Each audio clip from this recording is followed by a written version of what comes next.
شرور أنفسنا ومن سيئات أعمالنا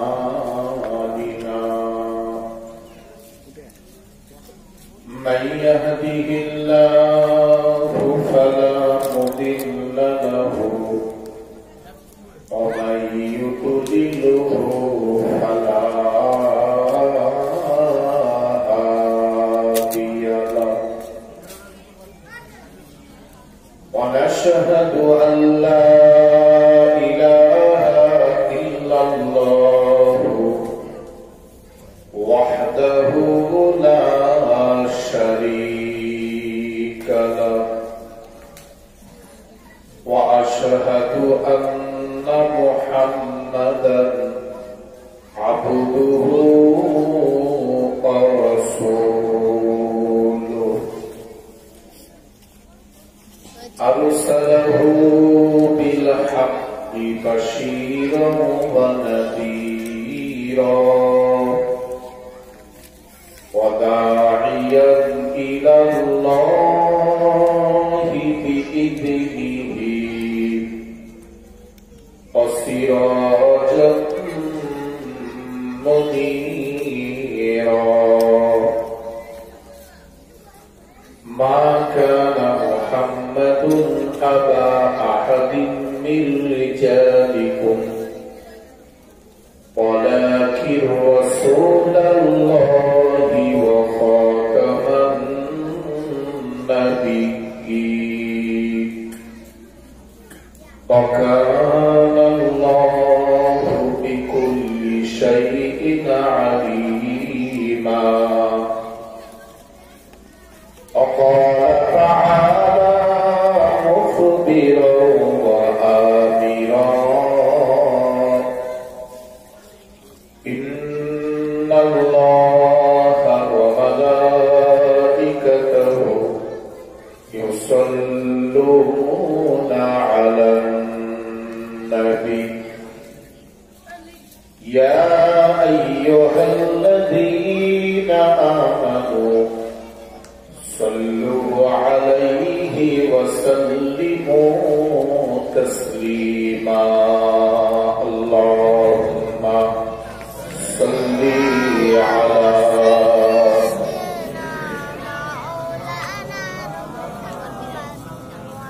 وعلى آل سيدنا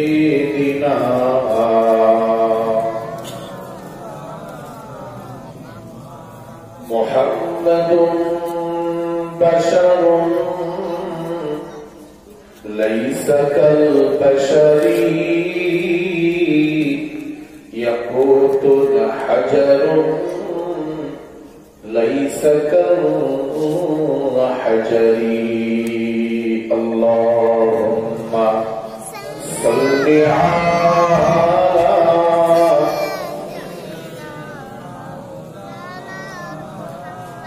وعلى آله سيدنا مولانا محمد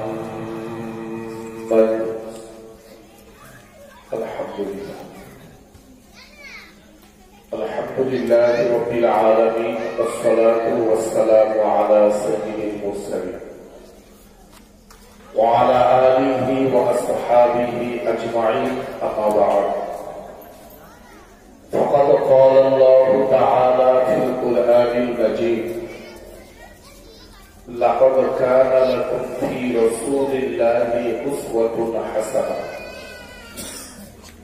قال النبي صلى الله عليه وسلم إنما بعثت لمقارن الأخلاق أو كما قال النبي صلى الله عليه وسلم সম্মানিত আজকে সভার সভাপতি সাহেব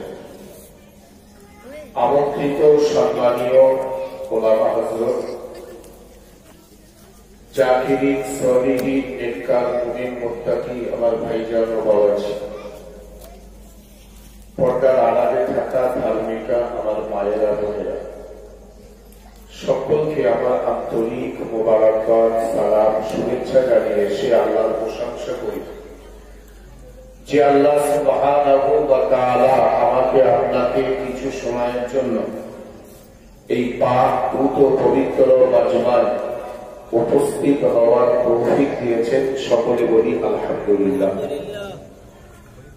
দরুদ ও সালাম সেই নবীর প্রতি যিনি আমাদের রাহবার, যিনি আমাদের সরদার, সাইয়্যিদুল আম্বিয়া, সরকারে দো আলম নবী মুহাম্মদুর রাসূলুল্লাহ, সকলে বলি সাল্লাল্লাহু আলাইহি ওয়াসাল্লাম, তার প্রতি অসংখ্য দরুদ ও সালাম। আল্লাহ শুকরিয়া,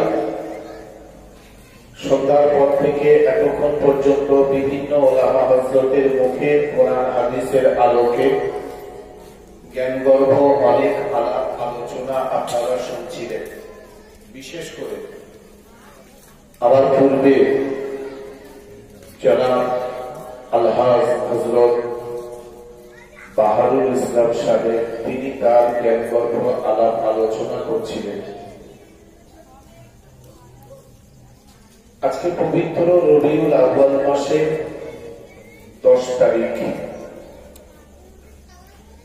আমরা সবাই কম বেশি মুসলমান হওয়ার সূত্রে জানি এই মাসে বিশ্ব নবী সরকারে দো আলম নবী আকরাম সাল্লাল্লাহু আলাইহি ওয়াসাল্লাম তিনি পৃথিবীতে এসেছিলেন। আবার ঠিক এই মাসেই 63 বছর বয়সে তিনি পৃথিবী থেকে চিরদিনের মতো পর্দা নিয়েছিলেন। আমরা সেই রসুলের মহব্বতের মানুষ, ভালোবাসার মানুষ, তার উম্মত, সেই নবী পাকের ভালোবাসায়, তার জীবন চরিত্র, তার আখলাক, তার গুণাবলী নিয়ে এই মাসে বিভিন্ন জলসা জুলুসের মাধ্যম দিয়ে আমরা শুনে থাকি। আজকেও ঠিক তদ্রূপই সেই বিশ্ব নবীকে স্মরণ করতে এই মাজমায়, এই মাহফিলে আমরা এসেছি কিছু বলার জন্য, কিছু শোনার জন্য। যদি সত্যি আমাদের উদ্দেশ্য ভালো হয়, আমাদের লক্ষ্য সঠিক থাকে, তবে এখান থেকে কিছু পাওয়া সম্ভব। আজকে বর্তমান সময়ে এসে আমরা দেখছি আমাদের ভিতরে অত্যাচার, অনাচার, ব্যভিচার, মিথ্যাবাদী, চগলখুরি, রাহাজানি, পরনিন্দা, গীবত, গিল্লা, সুদ, ঘুষ, এক কথায় ঈমান বিরোধী, ইসলাম বিরোধী, সমাজ বিরোধী কাজ করা মানুষের সংখ্যা খুব বেশি। খাঁটি রসুলের সুন্নত মেনে তার তরিকা অনুযায়ী চলা মানুষের সংখ্যা খুবই কম। তার একমাত্র কারণ আমার যেটা মনে হয়েছে, আমরা রসুলকে ফলো করতে পারিনি, বিশ্ব নবীর আদর্শ মোতাবেক চলতে পারিনি। বিশ্ব নবী সম্পর্কে আমাদের সঠিক জ্ঞান, সঠিক ধারণা নেই। নবী কেমন ছিলেন, তিনি আমাদের জন্য কি রেখে গেছেন, কিভাবে তিনি জীবন যাপন করেছেন, 63 বছর জীবনটা কিভাবে অতিবাহিত করলেন, এগুলো যদি আমরা সঠিকভাবে একটু বোঝার চেষ্টা করতাম, জানতাম, তবে আশা করা যায় আমাদের অনেক লাভ হতো।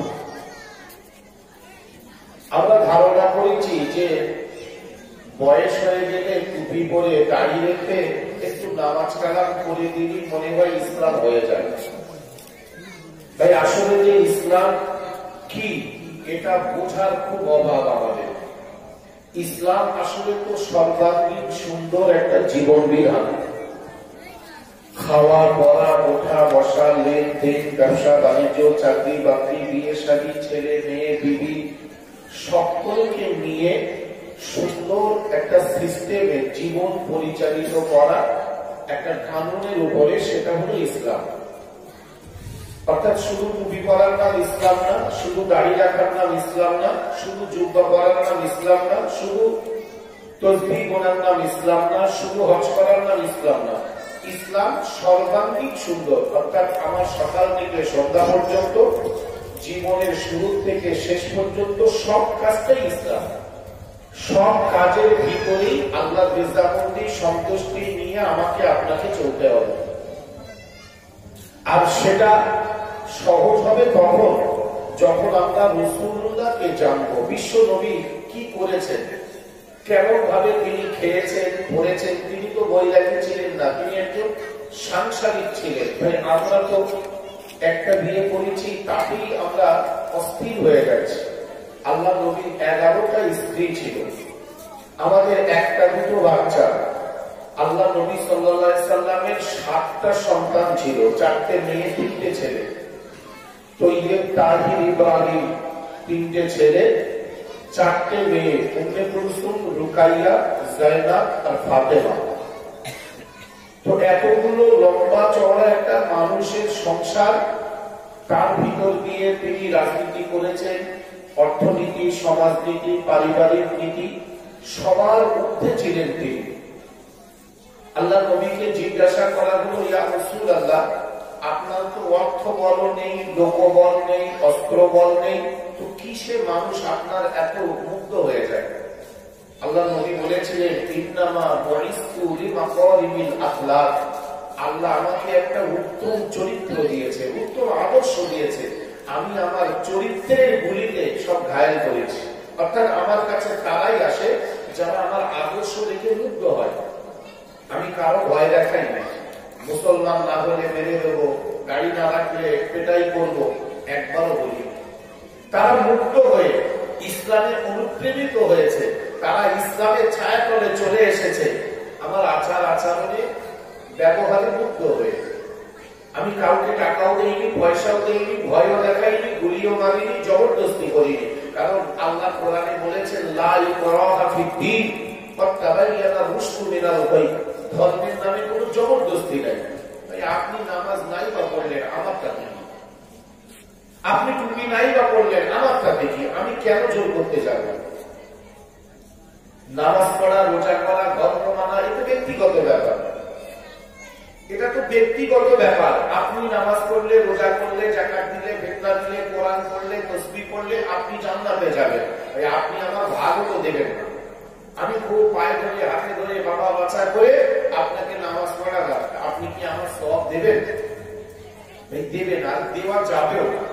অনেক কিছু দেওয়া যায়, কিন্তু সওয়াব কারো দেওয়াও যায় না। তাহলে রাসূলুল্লাহ সাল্লাল্লাহু আলাইহি ওয়াসাল্লাম বলেন, আমি কারো জবরদস্তি করিনি, জোর করিনি। যারা ভালোবেসে মহব্বত করে ইসলামের ছায়াতলে এসেছে, তারা আসলে ইসলামের ভালোবাসায় এসেছে, আখলাক দেখে, চরিত্র দেখে এসেছে। আল্লাহ কোরআন শরীফে বলেছেন, লাকাদ কানা লাকুম ফি রাসূলিল্লাহি উসওয়াতুন হাসানাহ। আমার আল্লাহ আমাকে উত্তম চরিত্র দিয়ে বললেন, আল্লাহ বললেন আমার রাসূলকে একটা সুন্দর ব্যবহার দিয়ে আমি তোমাদের মাঝে পাঠিয়েছি। সেই ব্যবহারটা কেমন ছিলেন তিনি? বিশ্বনেতা, বিশ্বনবী, হাবিবুল্লাহ জনাবে নূর নবী মুহাম্মদুর রাসূলুল্লাহ সাল্লাল্লাহু আলাইহি ওয়াসাল্লাম 63 বছর জীবনের 23টা বছর অক্লান্ত পরিশ্রম করে নবী আমার রেখে গেলেন কোরআনুল কারীম। বিশ্ব নবী রাসূলুল্লাহ আমাদের মাঝে রেখে গেলেন তার উত্তম চরিত্র, সুন্নতে নববী। আল্লাহর নবী বললেন, তারাক্তু ফীকুম আমরাইন। আমি রাসূলুল্লাহ চিরদিন তোমাদের মাঝে থাকবো না। আমি রাসূলুল্লাহ তোমাদেরকে বলে গেলাম, দুটো জিনিস তোমাদের মাঝে রেখে গেলাম। তারাক্তু ফীকুম আমরাইন, হাযা কিতাবুল্লাহ ওয়া সুন্নাতে রাসূলিল্লাহ। একটা হলো কোরআনুল কারীম, আরেকটা হলো নবী পাকের সুন্নাত। তোমরা যদি এটাকে আঁকড়ে ধরে চলতে পারো, আমি রাসূলুল্লাহ বলছি, তোমরা ইহকালেও পাবে শান্তি, পরকালেও পাবে নাজাত। কি? হাযা কিতাবুল্লাহ ওয়া সুন্নাতে রাসূলিল্লাহ। একটা হলো কোরআনুল কারীম, আরেকটা হলো নবী পাকের সুন্নাত, মানে নবীর আদর্শ, নবীর আখলাক, নবীর চরিত্র। এই দুটোকে আমাদের জীবনে, বাস্তব জীবনে আমরা যদি মানতে পারি, আমলে আনতে পারি, তবেই কিন্তু আমরা কামিয়াবি হব, সফলতা পাবো। আমি টুপি পরি, আমি দাড়ি রাখি, আমি জুব্বা পরি, কিন্তু নবীর সুন্নাত নিয়ে আমার কোনো চিন্তা ভাবনা নেই, নবীর আদর্শ নিয়ে আমার কোনো চিন্তা নেই, আমি তা মানিও নেই। আল্লাহ নবী রাসূলুল্লাহর কত সুন্দর আদর্শ। নবী যখন রাস্তায় চলতেন কেমন করে চলতেন, তিনিও তো বিয়ে শাদী করেছেন, সংসার করেছেন, রুজি রোজগার করেছেন, কিন্তু তিনি কেমন করে করেছেন, এগুলো নিয়ে তো আমাদের চর্চা হবে। আল্লাহ নবী রাসূলুল্লাহ হাবিবুল্লাহ নবী আমার চাচা আবু তালেবের কোলে পিঠে বাড়িত পালিত হয়। 6 মাস মায়ের গর্ভে মা মারা, আব্বা মারা গেল। 6 বছর বয়সে আব্বার কবর জিয়ারত করতে গিয়ে বিশ্ব নবীর আম্মা জান পৃথিবী থেকে বিদায় নিলেন। আল্লাহর নবী চির এতিম, চির অসহায় হয়ে গেল। 8 বছর বয়সে আল্লাহর নবীর দাদাও ইন্তেকাল হয়ে গেল। নবী মানুষ হতে লাগলেন, লালিত পালিত হতে লাগলেন। চাচা আবু তালেবের কোলে পিঠে আল্লাহর নবী রাসূলুল্লাহর 25 বছর বয়স হয়ে গেল। নবী আমার গেলেন আম্মা জান খাদিজার বাড়িতে কাজ করার জন্য। খাদিজাতুল কুবরা রাদিয়াল্লাহু তাআলা আনহা নবী পাকের আদর্শ দেখে নবী প্রেমে মুগ্ধ হয়ে গেল। নাফিসা বলে একজন দাসী ছিল, সেই দাসীকে বলেছিল, নাফিসা তুমি যাও নবী মুহাম্মদ রাসূলুল্লাহকে গিয়ে বলো আমাকে বিয়ে করতে রাজি আছে কিনা, আমাকে বিয়ে করতে রাজি আছে কিনা একবার জিজ্ঞাসা করে দেখ।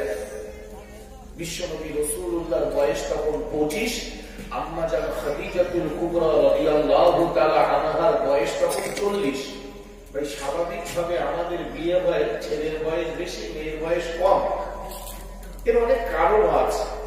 কিন্তু নবীজির জীবনের প্রথম বিয়ে হচ্ছে, নবীর বয়স 25 আর আম্মা জান খাদিজাতুল কুবরা রাদিয়াল্লাহু তাআলা আনহার বয়স তখন 40। সর্বোপরি দুবার তার বিয়ে হয়েছিল। এর আগে দুটো স্বামী পরিত্যাগ, তার 2 বার বিয়ে হয়েছিল, 2 বারই স্বামী তার মারা যায়।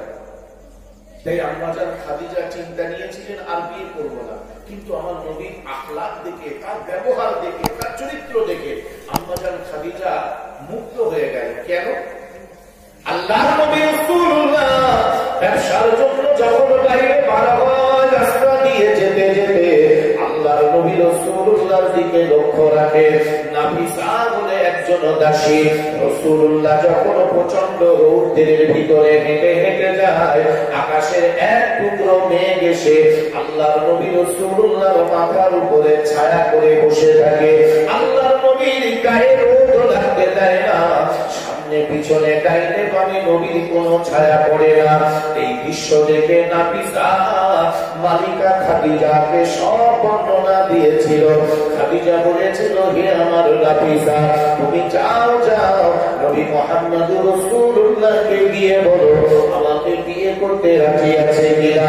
আল্লাহর নবী রাসূলুল্লাহকে যখন প্রস্তাব দেওয়া হলো, নবী আমার বলেছিলেন আমি যে চির এতিম, আমি বড় অসহায়, বাপ নেই, মা নেই, ভাই নেই, বোন নেই, আপন বলতে আছে আমার শুধু একটা চাচা।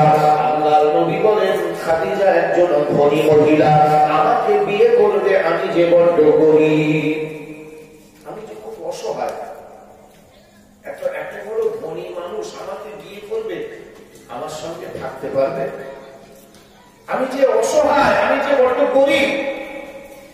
আম্মা জান খাদিজা বলেছিলেন, না না না, আমি অর্থবিত্ত দেখি না, আমি ঘর বাড়ি দেখি না, আসলে রাসূলুল্লাহকে ভালো লেগেছে, বিশ্বনবীর প্রেমে আমি মুগ্ধ হয়েছি, বিশ্বনবী রাসূলুল্লাহর আদর্শ, তার চরিত্র দেখে আমি আশ্চর্য হয়েছি।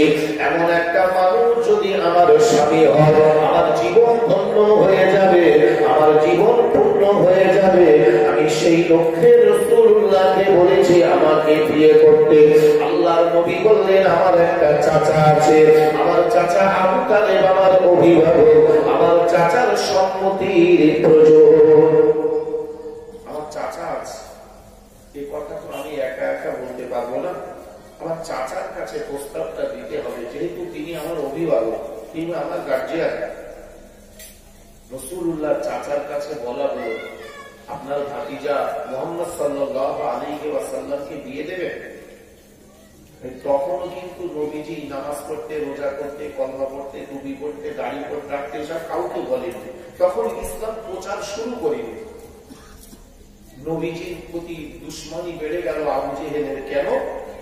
নবী বুত পুজো করে না, ওদের দেবদেবীদের পুজো করে না, এটাই ছিল নবীর অপরাধ। তাই ওরা রাসূল পাক সাল্লাল্লাহু আলাইহি ওয়াসাল্লামের দুশমনী করতে লাগলো। আল্লাহর নবী বিশ্বনবী সরকারে দো আলম রাসূলুল্লাহর চাচা আবু তালেব রাজি হয়ে গেল। বিশ্বনবীর বিয়ে হলো আম্মা জান খাদিজাতুল কুবরা রাদিয়াল্লাহু তাআলা আনহার সাথে। আল্লাহর নবী বিয়ে করলেন। বিয়ে করার পরে খাদিজা চলে এলো। খাদিজা এমন করে রাসূলুল্লাহর বাড়িতে চলে এলো। আল্লাহর নবীর একটা ছোট্ট কুঁড়ে ঘর, আল্লাহর নবীর অভাবের সংসার। আম্মা জান খাদিজাকে নিয়ে বিশ্ব নবী বলেছিলেন, খাদিজা, খাদিজা রে, আমি বড় গরীব, আমি বড় অসহায়, আমার এই কুঁড়ে ঘরে তোমার অট্টালিকা ফেলে তুমি এখানে কি করে থাকবে? আম্মা জান খাদিজা বলেছিলেন, হুজুর, আমি অট্টালিকা চাই না, আমি টাকা পয়সা, সোনা দানা, ঘর বাড়ি, উট খাট পালঙ্ক কিছুই আমি চাই না, আমি শুধু আপনাকে চাই। আপনাকে পেয়েছি, এটা আমার জীবনের বড় দাম। আমি আপনাকে চাই। হুজুর, আপনি যদি গাছতলায় শুতে দেন, আমি আলহামদুলিল্লাহ খুশি। তোমার অট্টালিকা কি হবে খাদিজা? আম্মা জান খাদিজা বললেন, হুজুর, আমিও সব বিলিয়ে দেব, আপনি নেবেন? রাসূল বললেন, না, আমার দরকার নেই, তবে আমি সব দান করে দেব, সব আমি জনগণের জন্য উৎসর্গ করে দেব, আপনি যে হালাতে আমাকে নিয়ে যাবেন আলহামদুলিল্লাহ আমি খুশি। আম্মা জান খাদিজা রাসূলুল্লাহকে এত ভালোবেসেছিলেন, এত প্যার করেছিলেন, আল্লাহর নবী রাসূলুল্লাহর মনটা একটু খুশি হয়ে গেল। হায় রে, এই পৃথিবীতে ভালোবাসা দেওয়ার মতো আমার কেউ নাই, এই পৃথিবীতে আপন বলতে আমার কেউ নাই।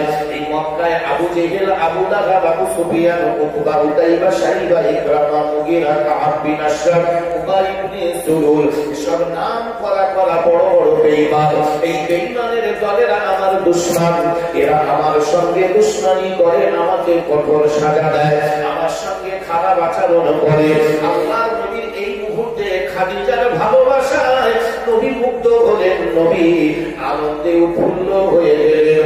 সরকারে দো আলম রাসূলুল্লাহর সাংসারিক জীবনের শুরু, সাংসারিক জীবন রাসূলুল্লাহ শুরু করেছেন।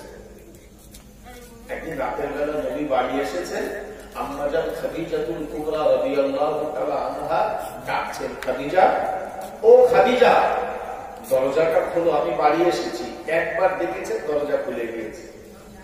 আবার একদিন বাড়ি এলেন রাতের বেলা, একবার দরজা থেকে দেখে দরজায় টোকা মেরেছে, দরজা খুলে গেছে। যত রাত্রে আসেন, যতবারই আসেন, একবারের বেশি দুবার ডাকতে হয় না। তাই একটা ঘুমন্ত মানুষের একবার ডাকলে জবাব পাওয়া যায়, অন্তত দু চারবার তো ডাকতে হবে। আমাদেরও ঘরে যাদের বিবি আছে, ভাই বেশি রাত হয়ে গেলে বাড়ি এসে ডাকতে গেলে ভাই পাড়ার লোক সব বুঝতে পারে সে খাদিজা ওঠে না। তার মানে কি এমন ঘুমাচ্ছে খুঁজে পাওয়া যায়? এটা স্বাভাবিক, মানুষ ঘুমিয়ে পড়া মানে তো মরে যাওয়া। তারপরে তার ঘুমটা তার কাছে আসবে, তারপরে তো সে জবাব দেবে, তো সময় লাগে। কিন্তু আম্মা জান খাদিজাকে রাসূলুল্লাহ শুধু বলে, খাদিজা, আমি বাড়ি এসেছি, সঙ্গে সঙ্গে দরজা খুলে যায়। বিশ্বনবী একদিন জিজ্ঞাসা করলেন, খাদিজা রে, ও খাদিজা, যত রাত্রে আসি আর যতবার আসি, একবারের বেশি তোমার দুবার ডাকতে হয় না, খাদিজা তুমি কি ঘুমাও না? আম্মা জান খাদিজা বলেছিলেন, ইয়া রাসূলুল্লাহ, ইয়া হাবিবাল্লাহ, আপনি আমার স্বামী, দিন দুনিয়ার বাদশা, সরকারে দো আলম, বিশ্ব নেতা, বিশ্ব নবী, আপনি কষ্ট করে বাইরে বাইরে দিনের দাওয়াত দেবেন, ঘুরবেন, আর আমি আপনার বিবি হয়ে আরাম করে, আপনার অর্ধাঙ্গিনী হয়ে আরাম করে বিছানায় ঘুমাবো। আল্লাহর কাছে কিয়ামতে আমি কি জবাব দেব? সেই জন্য আপনি বাড়ি না আসা পর্যন্ত আমি দরজায় পিঠ লাগিয়ে দাঁড়িয়ে দাঁড়িয়ে ঘুমাই। জোরে বলি সুবহানাল্লাহ।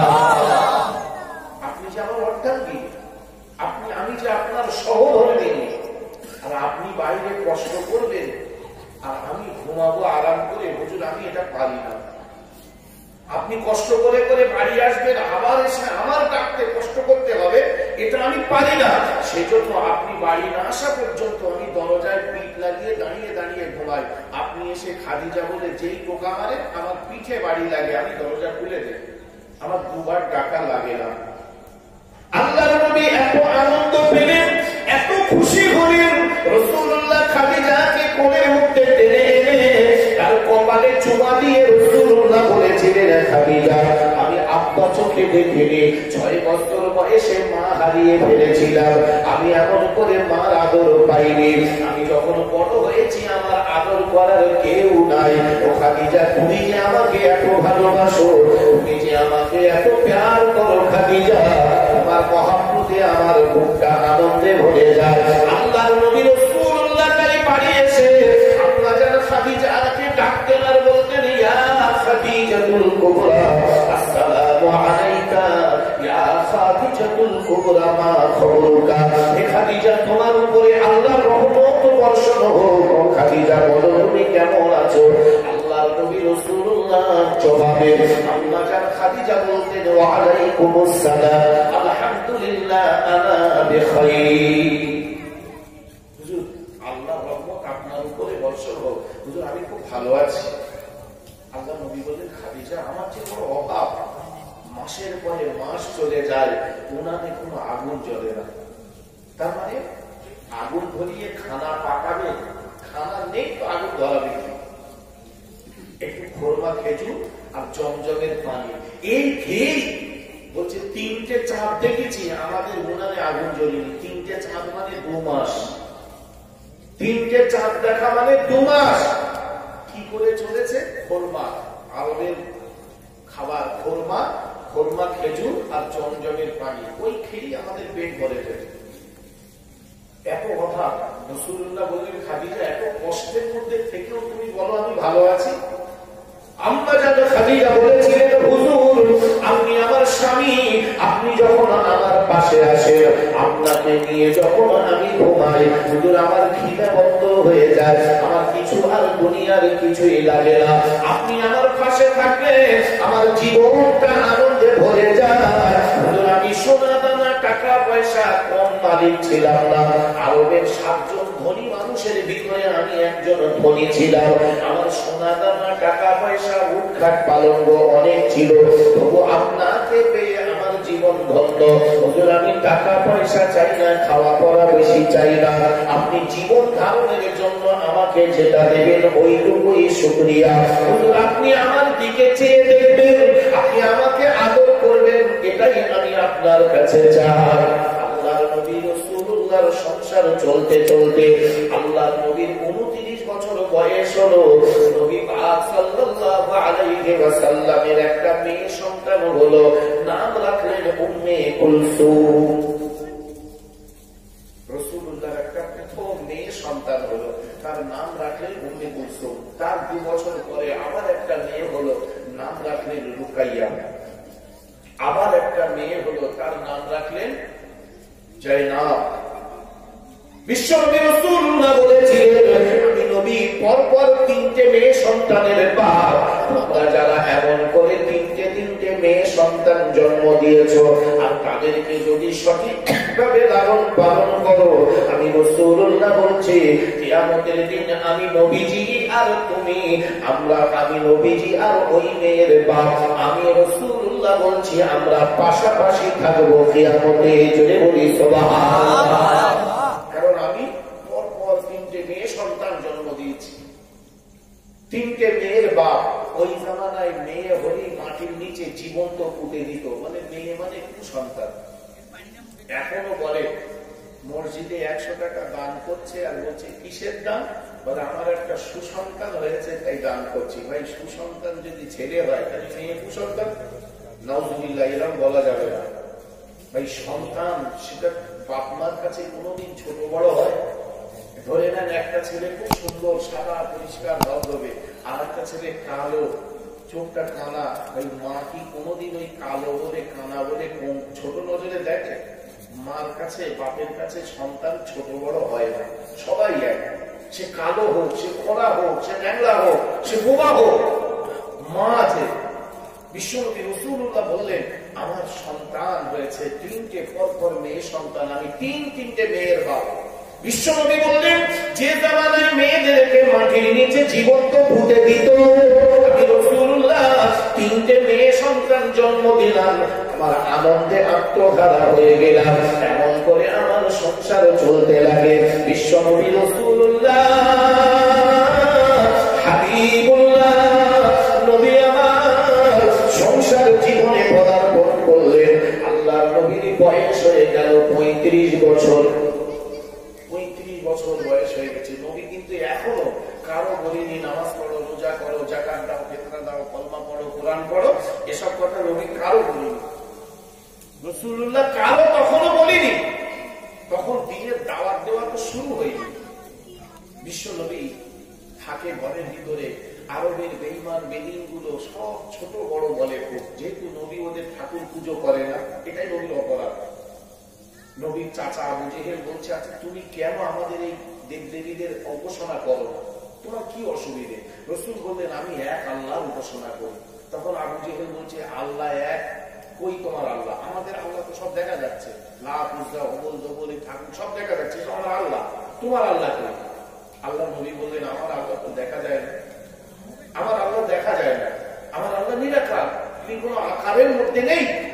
তো বলছে, তাহলে না দেখালে মানবো না। তো নবী তখন বলছে, চাচা সব জিনিস কি দেখে বিশ্বাস করতে হয়? কত সুন্দর বুদ্ধি দেখেন নবী। তখন কিন্তু কোরআনও আসেনি। নবীকে বলছে যে আমরা না দেখে বিশ্বাস করব না। তো আল্লাহ নবী বললেন, আচ্ছা সব জিনিস কি চাচা দেখে বিশ্বাস করো? তো বলছে, হ্যাঁ আমরা না দেখে কিছুই বিশ্বাস করি না, আমরা দেখি তারপরে বিশ্বাস করি। তোমার আল্লাহ দেখাও, বিশ্বাস করবো। আল্লাহ নবী বললেন, চাচা রাগ করো না, রাগ করো না, তোমার বাপের তোমার মায়ের সঙ্গে বিয়ে হয়েছিল, তুমি দেখেছিলে? তো বলছে, কি প্রশ্ন? বলছে, তাহলে তুমি ওই লোকটাকে বাপ বলো কেন? তুমি কি জানো ওইটা তোমার বাপ? প্রমাণ কি তোমার কাছে? সত্যি ভালো করে ভেবেছেন কোনদিন? আমার মা যাকে বলতে বলেছে আব্বা, আমি তো তারই বলি।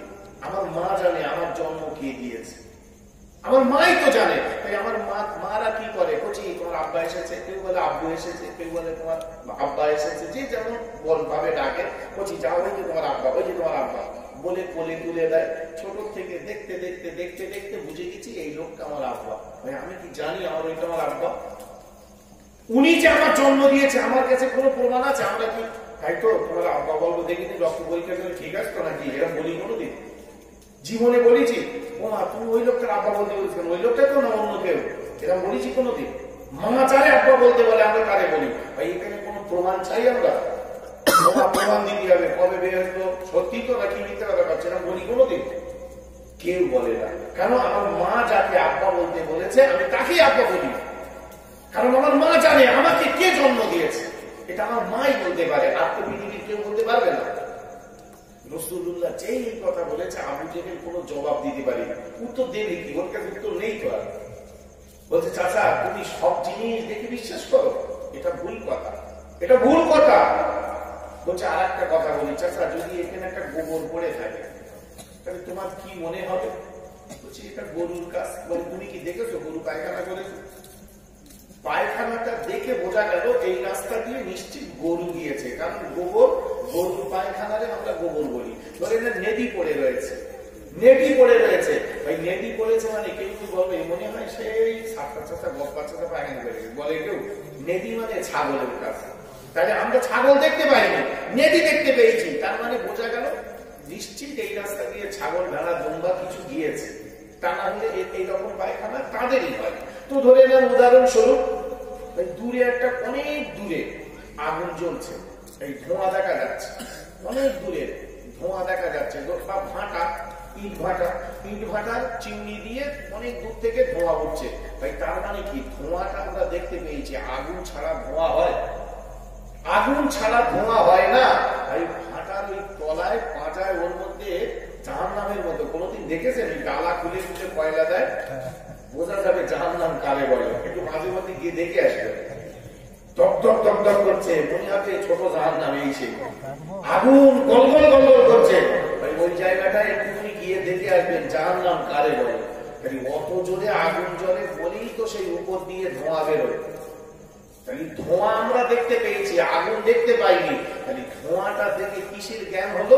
নিশ্চিত তলায় আগুন আছে। আগুন না থাকলে ধোঁয়া হয় না। যেমন গোবর দেখতে পেয়ে আমার জ্ঞান হয়েছে কি এই রাস্তা দিয়ে গরু গিয়েছে। নদী দেখতে পেয়ে জ্ঞান হয়েছে কি এই রাস্তা দিয়ে ছাগল বা দুম্বা বা ভেড়া গিয়েছে। এগুলো কাদেরই পায়খানা। বিশ্বনবী রাসূলুল্লাহ বললেন, চাচা ধোঁয়া দেখে আগুনের জ্ঞান হলো, গোবর দেখে গরুর জ্ঞান হলো, তোমার কি এই জ্ঞানটা হয় না? এই এত সুন্দর আকাশ পৃথিবীর উপরে তোমার মাথার উপরে কে দাঁড় করিয়ে রেখেছে? ও চাচা বলো, এই পূর্ব দিকের সূর্যটা পশ্চিম দিকে কে ঠেলে নিয়ে যায়? চাঁদটা কে এমন করে দাঁড় করিয়ে রেখেছে? খালাকাস সামাওয়াতি ওয়াল আরদ ওয়া মা বাইনাহুমা ফি সিত্তাতি আইয়াম। আমার আল্লাহ এই জমিনে আসমান ওয়া মা বাইনাহুমা এর মাঝখানে যা কিছু আছে ফি সিত্তাতি আইয়াম মাত্র 6 দিনকার সময়কালে তৈরি করেছে। একটা সামান্য এই প্যান্ডেল করতে গিয়ে এতগুলো বাঁশ এতগুলো খুঁটি লাগাতে হয়েছে। অথচ বলুন দেখি এমন করে এই আসমানটা মাথার উপরে চালের মতো দাঁড়িয়ে আছে, এর কে এমন করে খুঁটি দিয়েছে, টান দিয়েছে? কে টান দিয়েছে? কে টান দিয়েছে? চাচা তুমি বলতে পারবে? আমি বলছি ওটা আমার আল্লাহ করেছে। বলছে তোমার আল্লাহ কবে কোথায় জন্ম? তোমার আল্লাহ ছেলে কটা? তোমার আল্লাহ বাচ্চা কটা? উদ্ভট প্রশ্ন করছে এইবার। আল্লাহর নবী বললেন, শোনো, কুল হুয়াল্লাহু আহাদ আল্লাহুস সামাদ লাম ইয়ালিদ ওয়া লাম ইউলাদ ওয়া লাম ইয়াকুল লাহু কুফুওয়ান আহাদ। আমার আল্লাহ এক, আমার আল্লাহ অদ্বিতীয়, আমার আল্লাহ এমন একজন সত্তা, এমন একজন রব, এমন একজন মালিক, লাম ইয়ালিদ ওয়া লাম ইউলাদ, তাকেও কেউ জন্ম দেয়নি আর আল্লাহও কাউকে জন্ম দেয়নি। ওয়া লাম ইয়াকুল লাহু কুফুওয়ান আহাদ, ওই আল্লাহর সমকক্ষ এই পৃথিবীতে কেউ না, তার সামঞ্জস্যতা কেউ না। তো বলছে তোমার আল্লাহর আগে কে ছিল? ভাই আল্লাহর আগে মানে উল্টো পাল্টা প্রশ্ন। ভাই আমরা তো ওয়াজ করি মুসলমানের কাছে, এখন ধরে নেন একটা হিন্দু কি খ্রিস্টান কি জৈন কি বৌদ্ধ কি ইহুদি কি নাসারা, ভাই আরে আল্লাহ বোঝাতে গেলে তো বিরাট ব্যাপার, সহজে বুঝবে না, তো উল্টো পাল্টা প্রশ্ন করবে, কিন্তু আপনার জবাব দিতে হবে। বিশ্ব নবীর কাছে ওরা উল্টো পাল্টা প্রশ্ন করছে, তোমার আল্লাহর ছেলে কটা, মেয়ে কটা, তোমার আল্লাহর বাড়ি কোথায়? আমাদের এইসব দেব দেবীদের সব তো আছে, তোমার আল্লাহ কই? তখন নবীজি বললেন, লাম ইয়ালিদ ওয়া লাম ইউলাদ, আমার আল্লাহ কাউকে জন্ম দেয় না আর আমার আল্লাহকেও কেউ জন্ম দেয়নি। ওয়া লাম ইয়াকুল লাহু কুফুওয়ান আহাদ, আমার আল্লাহর সামঞ্জস্য সমকক্ষ কেউ নাই। এই একজন ইহুদি পাদ্রী বলছে যে আল্লাহর আগে কে ছিল? তো ইমামে আবু হানিফা রাহমাতুল্লাহ আলাইহি ওনার তখন মাত্র 8 বছর বয়স, ছোট। বলছে জবাব আমি দেব, জবাব আমি দেব। 3টে প্রশ্ন করেছে। 1 নম্বর প্রশ্ন, তোমার আল্লাহ এখন কোন দিকে ফিরে আছে? আমি যেমন এখন ধরে নেন পশ্চিম দিকে ফিরে আছে, আপনারা পূর্ব দিকে ফিরে আছে, দিক তো আছে, উত্তর পশ্চিম, মানে উত্তর পশ্চিমে পূর্ব পশ্চিম উত্তর দক্ষিণ ঈশান বায়ু দিক আছে। তো আমরা ছোটবেলায় পড়েছিলাম 1 চন্দ্র, 2 পক্ষ, 3 নেত্র, 4 বেদ, 5 পঞ্চবান, 6 ঋতু, 7 সমুদ্র, 8 অষ্টবসু, 9 নবগ্রহ, 10 দিক। 10টা দিক কিন্তু রয়েছে, 10টা দিক আছে। তোমার আল্লাহ কোন দিকে ফিরে আছে? কোন দিকে ফিরে আছে? তখন নবী আকরাম সাল্লাল্লাহু আলাইহি হযরত ইমামে আবু হানিফা রাহমাতুল্লাহ আলাইহি বললেন, আমি বলবো, আমি জবাব দিয়ে দেব। তো তিনি জবাব দিয়ে বললেন, আচ্ছা একটা মোমবাতি দাও। একটা মোমবাতি দেওয়া হলো, মোমবাতি দিয়ে উনি ঝট করে আগুন ধরিয়ে বলছে, আচ্ছা বলো দিনই এই এই এই আলোটা কোন দিকে ফিরে আছে? ভাই বলা যাবে এই ডুমটা কোন দিক ফিরে আছে? উত্তর দিকে আমি না হয় পশ্চিম দিকে ফিরে আছে, এই ডুমটা কোন দিক ফিরে আছে? এ তো সব দিকে সমান আলো দিয়ে যাচ্ছে। আল্লাহ কোরআনে বললেন, আল্লাহু নূরুস সামাওয়াতি ওয়াল আরদ মাসালু নূরিহি কামিশকাতিন ফীহা আল-মিসবাহ আল-মিসবাহু ফীহা যুজাজা আস-যুজাজাতু কান্নাহা কাওকাবুন। আল্লাহ বলেন, আমি এমন একজন নূর, আমি এমন একটা জ্যোতি, আমার জন্য কোনো দিক নাই, আমি আল্লাহ সব জায়গায় আছি। আমি তোমার, তুমি যেখানে সেখানে আমি আল্লাহ। ওয়া মাআকুম আইনামা কুনতুম, বান্দা যেখানে আছে আমি আল্লাহ সেখানে আছি। আল্লাহু নূরুস সামাওয়াতি ওয়াল আরদ, আল্লাহ জমিন আসমানের ভিতরে একটা নূর, একটা জ্যোতি। আর নূর জ্যোতি মানে ওই সব দিকে রয়েছে। এই মোমবাতিটা ধরিয়ে উনি বললেন, বলো তো মোমবাতি কোন দিক ফিরে আছে? ওই মোমবাতি কোন দিক ফিরে আছে বলা যায়? এই ডুমটা এখন কোন দিকে ফিরে আছে আপনি বলতে পারবেন? কেউ তা পারবে না, কারণ এটা একটা জ্যোতি, চতুর্দিকে খেলায়। তো বলছে ঠিক আছে, সে নয় মানলাম, তো তোমার আল্লাহর আগে কে ছিল? তোমার আল্লাহর আগে কে ছিল? তো বলছে আমার আল্লাহর আগে কে ছিল অবশ্যই আমি বলবো, তার আগে তুমি একটু বলো তো, তুমি গুনতে পারো, লেখাপড়া জানো? বলে হ্যাঁ। বলে গুনতে পারো? বলে গুনো তো, 1 2 3 4, 1 2 3 4 5 6 7 8 9 10 11 12 গুনিয়ে যাচ্ছে। খানিকটা গোনার পরে যদি দাঁড়াও তুমি কতটা পারবে? বলে যত বলবে 100 200 500 1000 2000 1 কোটি উপরে গুনিয়ে যাবো। তো বলছে বেশি গুনতে হবে না, তুমি মোটামুটি 100 থেকে নিচে আসতে পারবে। 100 99 98 97 96 95 94 95 92 93 এরকম করে নিচে আসতে হবে, পারবো? বলে হ্যাঁ। বলে কতক্ষণ পারবে? বলে হ্যাঁ পারবো। তা বলছে কত দূর থেকে আসতে হবে না, তুমি 10 থেকে নিচে এসো, 10 থেকে নিচে এসো। তো 10 থেকে নিচে আসছে, 10 9 8 7 6 5 4 3 2 1। বলে গুনো। বলে আবার কি গুনবো? বলে আবার কি গুনবো? বলে গুনো, তুমি তো গুনতে পারো, গুনে যাও। তো ও সেই আবার 10 9 8 7 6 5 4 3 2 1 দাঁড়িয়ে যাচ্ছে বারবার। যদি দাঁড়াচ্ছ কেন? দূর পাবো, একের আগে আবার কিছু আছে নাকি? ওই সময় ইমামে আবু হানিফা বলেছিলেন আমার আল্লাহ এক, আমার আল্লাহর আগেও কিছু নেই। তার মানে একের আগে যে কিছুই থাকে না, একের আগে কিছুই থাকে না। তুমি কত বড় নির্বোধ, কত বড় বোকা! তুমি আবার জানতে চাচ্ছ আল্লাহর আগে কে ছিল? আল্লাহ তো এক, অর্থাৎ একের আগে কিছুই নাই। চলে বলি সুবহানাল্লাহ। আল্লাহ তো এক, তাহলে একের আবার আগে কিছু থাকে নাকি? তুমি আল্লাহর আগে কে ছিল জানতে চাচ্ছ কেন? আল্লাহর আগে তো কেউ থাকবে না, একের আগে তো কিছু নেই। বিশ্বনবী রাসূলুল্লাহকে এরকম উদ্ভট প্রশ্ন করছে, বলো তোমার আল্লাহ কোথায়, তোমার আল্লাহ কি করে? নবী সব প্রশ্নের জবাব দিচ্ছে, রাসূলুল্লাহ সব প্রশ্নের জবাব দিচ্ছে একভাবে। বিশ্বনবী রাসূলুল্লাহকে এইভাবে ওরা হেয় প্রতিপন্ন করতে লাগে, রাসূলুল্লাহকে ওরা লাঞ্ছনা গঞ্জনা দিতে লাগে, তিরস্কার ভর্ৎসনা করতে লাগে। আল্লাহর নবী রাসূলুল্লাহ হাবিবুল্লাহ সাল্লাল্লাহু আলাইহি ওয়াসাল্লাম নবী আমার এমন করে 39 বছর বয়স হয়ে গেল। আল্লাহর নবী আম্মা জান খাদিজাকে বলেছিলেন, খাদিজা, ও আমার প্রাণের বিবি খাদিজা, ওরা আমাকে কাবায় গিয়ে ইবাদত করতে দিচ্ছে না, আমি আল্লাহকে ডাকবো সে সুযোগ ওরা দিচ্ছে না। আল্লাহর নবী বললেন, খাদিজা, আমি একটা ঠিকানা পেয়েছি, মক্কা থেকে 3.5 কিলোমিটার দূর জাবালে নূর বলে একটা পাহাড় আছে। ওই পাহাড়ের উপরে একটা গুহা, যে গুহাটার নাম হলো হীরা গুহা। খাদিজা, আমি ওই গুহায় চলে যাব, এক মনে একখানে আমি আল্লাহর ইবাদত করব। খাদিজা, তুমি আমাকে অনুমতি দাও, আমি ওখানে যাব, ইবাদত করব। আম্মা জান খাদিজা বললেন, হুজুর, আপনি আমার প্রাণের স্বামী, আপনি সর্বের সর্বা, আপনি যা ইচ্ছা তাই করেন, আমি আমার জিজ্ঞেস করার কি আছে? কিন্তু হুজুর, আপনি পাশে না থাকলে যে আমার ঘুম আসে না, আপনার বিরহ যে আমার খুব কষ্ট দেবে, আপনি যা ইচ্ছা করেন। তাই এই জন্য হাদিস পাকে এসেছে, ভাই দূরে সফরে কোথাও গেলে অবশ্যই আপনার স্ত্রীকে বলতে হবে। আমরা কি বলি, কোথায় যাচ্ছ, বেশি বুঝে গেছিস, আমি কোথা থেকে, মানে বুঝন হ্রাস করে। ভাই নিয়ম না, কিন্তু শরিয়াত বলছে তোমার স্ত্রী যে তোমাকে ভালোবাসে, সে জানতে চায় কেন তুমি বার হচ্ছ বিরাট সেজে বুঝিয়ে ব্যাগটা গোছাচ্ছ, তার মানে সে কোথায় যাবে তা ঠিক নেই, তার মানে সে আসলে ভালোবাসে। তাই স্ত্রীকে রাসূলুল্লাহ বলেছেন, কোথাও যাওয়ার আগে তোমার স্ত্রীকে বলো যে আমি অমুক জায়গায় যাচ্ছি, এই কাজে যাচ্ছি, তার সঙ্গে শেয়ার করো, যেহেতু সে তোমার অর্ধাঙ্গিনী, সে তোমার সহধর্মিনী, সে তোমার অর্ধাঙ্গিনী, অবশ্যই তাকে বলতে হবে, কারণ তার অধিকার আছে। তুমি বিয়ে করেছো মানে সে তোমার কেনা গোলাম নয়, তার অধিকার আছে, স্বামী স্ত্রীর অধিকার সম্পর্কে আগে জানতে হবে। তো বিশ্বনবী রাসূলুল্লাহ বললেন, খাদিজা, তুমি অনুমতি দিলে আমি যাব। খাদিজা, তুমি বলো, আমি একটু ইবাদতের জন্য যাই। আল্লাহর নবী রাসূলুল্লাহ বললেন, ইয়া রাসূলুল্লাহ, আপনি যান, আপনি আল্লাহকে ডাকতে যাবেন, আমি কেন আপনাকে বাধা দেব? হুজুর, আপনি যান, তবে আপনি আমার পাশে না থাকলে আমার বড্ড কষ্ট হয়, আমার ঘুম আসে না। আল্লাহর নবী বললেন, আল্লাহ আল্লাহ তোমার সবর দান করুন।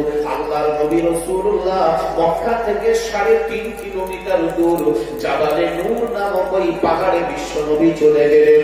ওর মধ্যে একটা গুহা রয়েছে, যার নাম হীরা গুহা। ওই গুহার মধ্যে গিয়ে আল্লাহর নবী এক মনে এক ধ্যানে ইবাদত করতে লাগে। এক মনে ইবাদত করছে। কত বয়স তখন? নবীজির বয়স তখন 40। রাসূলুল্লাহ 40 বছর বয়স। বিশ্বনবী সরকারে দো আলম নবী পাক সাল্লাল্লাহু আলাইহি ওয়াসাল্লাম আল্লাহর জিকিরের মধ্যে মশগুল হয়েছেন। হঠাৎ একদিন অজানা কে এসে আল্লাহর নবীকে বললেন, ইয়া রাসূলুল্লাহ, ইয়া হাবিবাল্লাহ, বিসমিল্লাহির রহমানির রহিম, ইকরা বিসমি রাব্বিকাল্লাযী খালাক, খালাকাল ইনসানা মিন আলাক, ইকরা ওয়া রাব্বুকাল আকরামুল্লাযী আল্লামা বিল কলম, আল্লামাল ইনসানা মা লাম ইয়ালাম। হে নবী, আপনি পড়ুন আপনার প্রভুর নাম। ইকরা মানে পড়ুন, বিসমি রাব্বিকাল্লাযী খালাক, ওই প্রভুর নামে যে প্রভু আপনাকে সৃষ্টি করেছে। খলাকাল ইনসানা মিন আলাক, যিনি জমাট রক্ত থেকে মানুষ তৈরি করেছে। ইকরা ওয়া রাব্বুকাল আকরামুল্লাযী আল্লামা বিল কলম, যিনি কলমের দ্বারা মানুষের জ্ঞান দান করেছে। আল্লামাল ইনসান মা লাম ইয়ালাম, ওই জ্ঞান যে বিষয়ে মানুষের জ্ঞান ছিল না, যে বিষয়ে মানুষের জ্ঞান ছিল না, সেই বিষয়ে মানুষের জ্ঞান দান করেছে যিনি, সেই আল্লাহর নামে পড়ুন। বিশ্ব নবী যেহেতু উম্মি নবী, আল্লাহ নবী কখনো স্কুলে যায়নি, কোনো মাদ্রাসায় যায়নি, কোনো মাস্টারের কাছে লেখাপড়া শিখতে রাসূলুল্লাহ যায়নি। কে শেখাবেন? আমরা হাফেজ হয়েছি, আলেম হয়েছি, আমরা পড়াশোনা করেছি একটা মাস্টারের কাছে। আর মাস্টার যদি আমার থেকে ছোট হয়, তার কাছে আমি পড়তে যাব? আর বিশ্ব নবী তো পৃথিবীতে এমন একজন মানুষ যার সমকক্ষ মানুষ আর কেউ নেই। তিনি সর্বের সর্বা, মুআল্লিমুল মালায়েকা, তিনি ফেরেশতাদের সর্দার ছিলেন। তিনি এমন করেছে সাইয়্যিদুল আম্বিয়া, তিনি নবীদের নেতা ছিলেন। তার উপরে আবার কে বড় হবে? নবীকে পড়ানোর মতো মাস্টার এই পৃথিবীতে কেউ নেই। সেই জন্য নবী কারো কাছে পড়িনি, নবীর একমাত্র মাস্টার আমার আল্লাহ সুবহানাহু ওয়া তাআলা। তাই আল্লাহ বলেন, হে নবী, এবারে তুমি পড়ো, ইকরা, পড়ো বিসমি রাব্বিকাল্লাযী খালাক, তোমার সেই প্রভুর নামে যে প্রভু তোমাকে সৃষ্টি করেছে। খলাকাল ইনসানা মিন আলাক, যিনি মানুষ তৈরি করেছে জমাট রক্ত থেকে। ইকরা ওয়া রাব্বুকাল আকরামুল্লাযী আল্লামা বিল কলম, পড়ো সেই প্রভুর নামে যে প্রভু কলমের দ্বারা মানুষের জ্ঞান দান করেছে। কিসের জ্ঞান? আল্লামাল ইনসান মা লাম ইয়ালাম, মানুষের ওই জ্ঞান যে বিষয়ে মানুষ জানতো না। তোমার আমার পানি দাও, যে বিষয়ে মানুষের কোনো জ্ঞান ছিল না, এই বিষয়ে জ্ঞান দান করেছে। ভাই, কোরআনুল কারীম আমাদের সব বিষয়ে জ্ঞান দিয়েছে। এখানে আল্লাহ বললেন এমন করে, ইকরা বিসমি রাব্বিকাল্লাযী খালাক, খালাকাল ইনসানা মিন আলাক, জমাট রক্ত থেকে মানুষ তৈরি। ভাই, মানুষ কি করে তৈরি কে বলে দেবে? এখন বলবেন ওসব ডাক্তার বলবে। ভাই, বিশ্বাস করুন, কোরআন বলে দিয়েছে। কোরআন বলছে, যখন স্বামী স্ত্রীর মিলনের মাধ্যমে ভাই বীর্যগুলোকে একত্রিত হয়, তখন অনেকগুলো শুক্রায়ু মানে জীবন, ঠিক কি বলবো, ব্যাঙাচির মতো, অনেকগুলো ব্যাঙাচির মতো জীবন তাদের মধ্যে সংঘর্ষ হয়। মধ্যে দিয়ে, সেগুলোর মধ্যে দিয়ে যে খুব শক্তিশালী হয়, একমাত্র সে দাঁড়ায়, বাকিগুলোকে সে সব আউট করে দেয়। এসব কোরআনের মধ্যে রয়েছে। 18 পারায় সূরা নূর আল্লাহ পাক আল্লাহ তাআলা বলে দিলেন, আসলে তোমরা কোরআন জানো না, কোরআন পড়ো না, কোরআন তোমরা বোঝো না। আল্লাহ বলেন, এই বীর্য থেকে এমন করে 40 দিন ওই বীর্যটা এমন করে থাকার পরে সেটাকে আস্তে আস্তে রক্তের দলা তৈরি হয়। আল্লাহ বললেন, আমি আসমান জমিন যেমন তৈরি করেছি, আমি আল্লাহ মায়ের গর্ভের ভিতরে ঠিক ওই রকম করে মানুষ তৈরি করেছি। আমি প্রথমে সেটাকে নুতফা বানাই, নুতফা মানে রক্তের দলা, তারপরে সেটাকে মুদগা করি, মুদগা মানে গোশতের দলা। প্রথমে রক্তের দলা, তারপরে গোশতের দলা তৈরি করি। তারপরে আল্লাহ পাক বলেন, আমি হাত পা চোখ কান নাক মুখ এমন করে তাদের হাড়গুলো তৈরি করি। তারপরে আল্লাহ বললেন, আমি ওই হাড়ের গায়ে আস্তে আস্তে করে গোস্ত লাগিয়ে দিই। সব আমি আল্লাহ তৈরি করি। ভাই আমার মা কি আরজিকর মেডিকেল নীলরতন পিজি থেকে বলেছিল, ডাক্তার ভালো দুটো ট্যাবলেট দাও দিন, আমার ছেলের জন্য দুটো চোখ হয়। কি বলতে হয়েছিল? আমার ভালো ট্যাবলেট দাও যেন সুন্দর দুটো কান হয়। কি ট্যাবলেটের কান না ইঞ্জেকশনের হাত? আল্লাহ বলেন আমি সব মায়ের গর্ভে 10 মাস 10 দিন রেখে আমি টুকটুক টুকটুক করে আমি সব তৈরি করেছি। সব গঠন করার পরে 120 দিন, 3 4 12, তার মানে 4 মাস। 4 মাস পরে তাই রুহু আসে। এগুলো মেয়েরা ভালো বলতে পারবে, যাদের স্ত্রী আছে জিজ্ঞাসা করবেন। ভাই বাচ্চা নড়া শুরু করে 5 মাসে গিয়ে, তার আগে বাচ্চা নড়ে না, কারণ তার রুহু নেই, তো সে নড়বে কোথা থেকে? 4 মাস 10 দিন 120 দিন পরে আল্লাহ রুহু দেয়, তার আগে রুহু দেয় না। আর সেই জন্য তার আগে নড়েও না। পেটটা ভারী হলেও নড়বে না।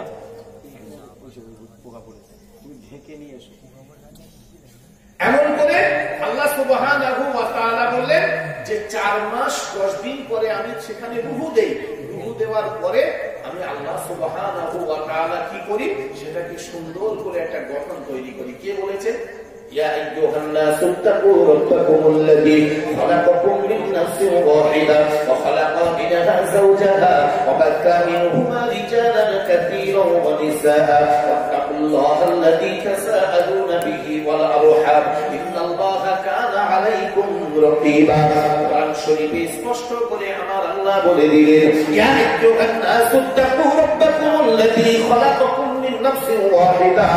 এই দুনিয়ার মানুষ, তোমরা ওই আল্লাহকে ভয় করো যে আল্লাহ একটা মাত্র নফস থেকে এতগুলো মানুষ তৈরি করেছে। ওই একটা নফস থেকে, একটা মানুষ থেকে তার বাম পাজরের হাড় নিয়ে আবার নারী তৈরি করেছে। তাদের দুজনের মিলনের মাধ্যম দিয়ে আল্লাহ এমন করে পৃথিবীতে কোটি কোটি কোটি কোটি নারী পুরুষ তৈরি করেছে। তারপরে আল্লাহ আবার বললেন, ফানকিহু, তুমি বিয়ে করো, মা তওবা লাকুম মিনান নিসা, মেয়েদের ভালো ভেতর থেকে একটা ভালো পছন্দ মতো মেয়েকে তুমি বিয়ে করো। ফানকিহু, তুমি বিয়ে করো, মা তওবা লাকুম মিনান নিসা, মেয়েদের ভিতর থেকে ভালো একটা মেয়েকে বিয়ে করো।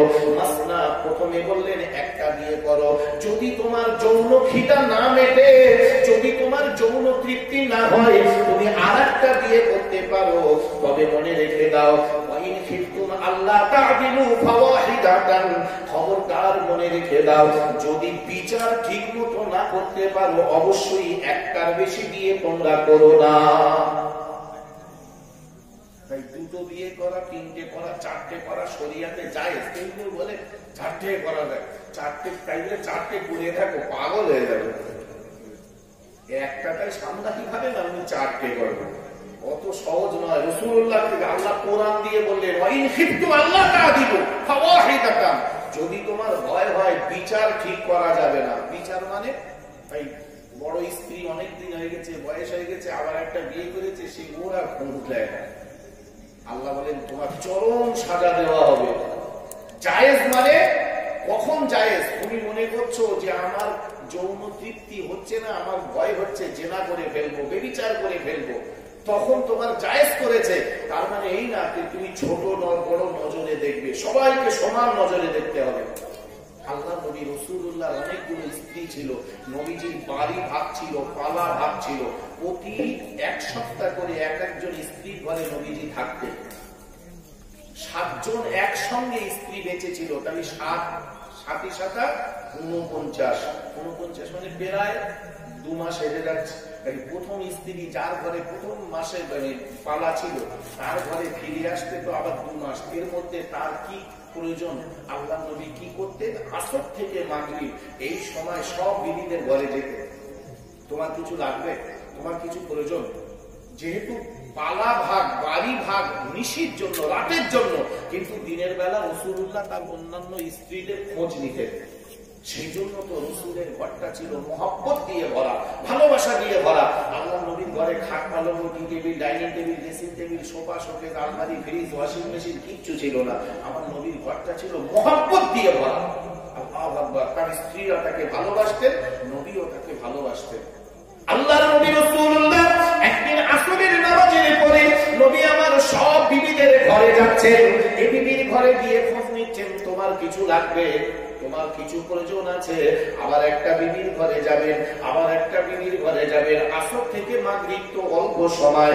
আল্লাহর নবী সবার ঘরে ঘরে ঢুকে জিজ্ঞাসা করছেন, কত সুন্দর নবী, কোন নবী নবী দিবস করতে বসেছি আমরা, একটা বার লক্ষ্য করে দেখুন কি আদর্শ ছিল আমার নবীর।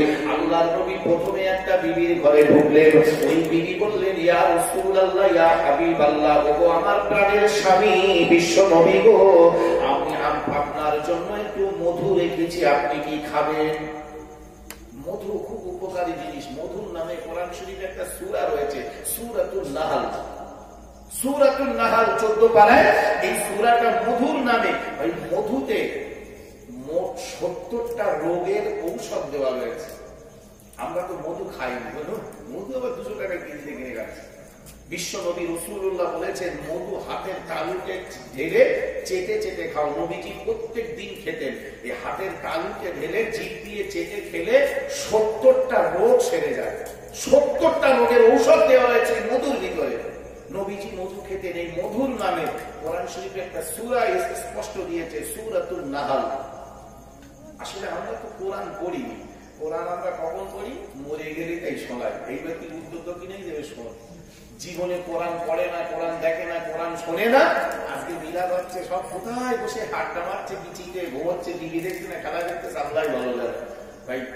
অথচ ওই ছেলেটা, ওই ভাইটা, ওই লোকটা মরে গেলি হুজুর ডেকে, হাফেজ সাহেব ডেকে মাথার কাছে 46 খতম পড়ানো যাচ্ছে, লাভ হবে ভাই? জ্যান্ত একটা পাড়াও শুনলো না, আর মরে গিয়ে 46 খতম শুনে কোনো ফায়দা আছে? লাভ তো তখন আমি এখন বেঁচে আছি, আমি এখন কোরআন যদি আমলে আনতে পারি, এর থেকে তো লাভ। এই কোরআন তো রাসূলুল্লাহর কাছে এই জন্য দিয়েছিলেন, তিবিয়ানাল লিকুল্লি শাই। প্রত্যেকটা বিষয়ে কোরআনে বর্ণনা করা রয়েছে। আপনি ব্যবসা করবেন, চাকরি করবেন, চাষ করবেন, বিয়ে করবেন, সন্তান জন্ম দেবেন, সন্তান লালন পালন করবেন, রাজনীতি, অর্থনীতি, সমাজনীতি, পারিবারিক নীতি কোনটা দরকার, সব কোরআন জবাব দেবে, সব কোরআন জবাব দেবে। প্রত্যেকটা বিষয়ে আপনি অ্যাডাল্ট হয়েছেন, প্রাপ্ত বয়স্ক হয়েছেন, বিয়ে করবেন, কাকে জিজ্ঞাসা করছেন? উকিলের কাছে যাচ্ছে, একটা ভালো মেয়ে দেখে দাও, tea table, dining table, dressing table, sofa, showcase, আলমারি, ফ্রিজ, মানে দম ফেলে দেয়। যদি ফসকে দেয় একটা, মুখস্থ করে রেখেছে ছোট থেকে, ঝড়ের মতো বলে যাচ্ছে, মানে মেয়ের বাপের 14 গোষ্ঠী স্বাদ মিটিয়ে দেবে তোর মেয়ে জন্ম দেওয়া। তাই এটা তো ইসলাম বলিনি। ইসলাম হচ্ছে কোরআনের কাছে জিজ্ঞাসা করো কেমন মেয়ে তুমি বিয়ে করবে, কোরআন জবাব দিয়ে দেবে মেয়েটা কেমন হবে, কাকে তুমি বিয়ে করবে।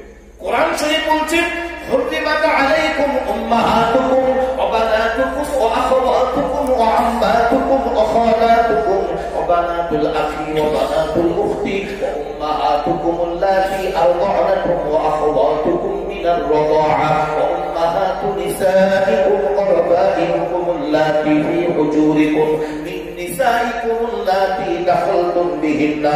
পরপর আল্লাহর নাম ধরে ধরে ধরে ধরে বলে দিলেন তোমরা বিয়ে করো, তবে এই 14 জন মেয়েকে কোনোদিন তুমি বিয়ে করতে পারবে না। হুররিমাত আলাইকুম, তোমার উপরে হারাম করা হয়েছে। নিজের মা, নিজের ফুফু, নিজের খালা, নিজের বোন, নিজের বোনজি, নিজের ভাইজি, নিজের দুধমা, নিজের দুধবোন, এমন করে নাম করে করে আল্লাহ 14 জন মেয়ের কথা বলে দিলেন। তুমি মেয়েদের বিয়ে করবে, তবে খবরদার এই 14 জন মেয়েকে যেন তুমি বিয়ে করো না, এটা তোমার জন্য আমি আল্লাহ হারাম করে দিয়েছি। হারাম। এই পেলাম কোথায়? কে বলেছে? নিজের ভাইজিকে। দেখতে খুব সুন্দর, ভাইজিকে কি হবে, ঘরে ঘরে হয়ে যায়, জীবন বরবাদ হবে। এই নিষেধ আপনি পেলেন কোথায়? কে বলেছে? আল্লাহ বলে দিয়েছে। কোথায়? কোরআন শরীফে 4 পারার শেষে একটা আয়াত রয়েছে, এক আয়াতে সব বলে দিয়েছে আল্লাহ।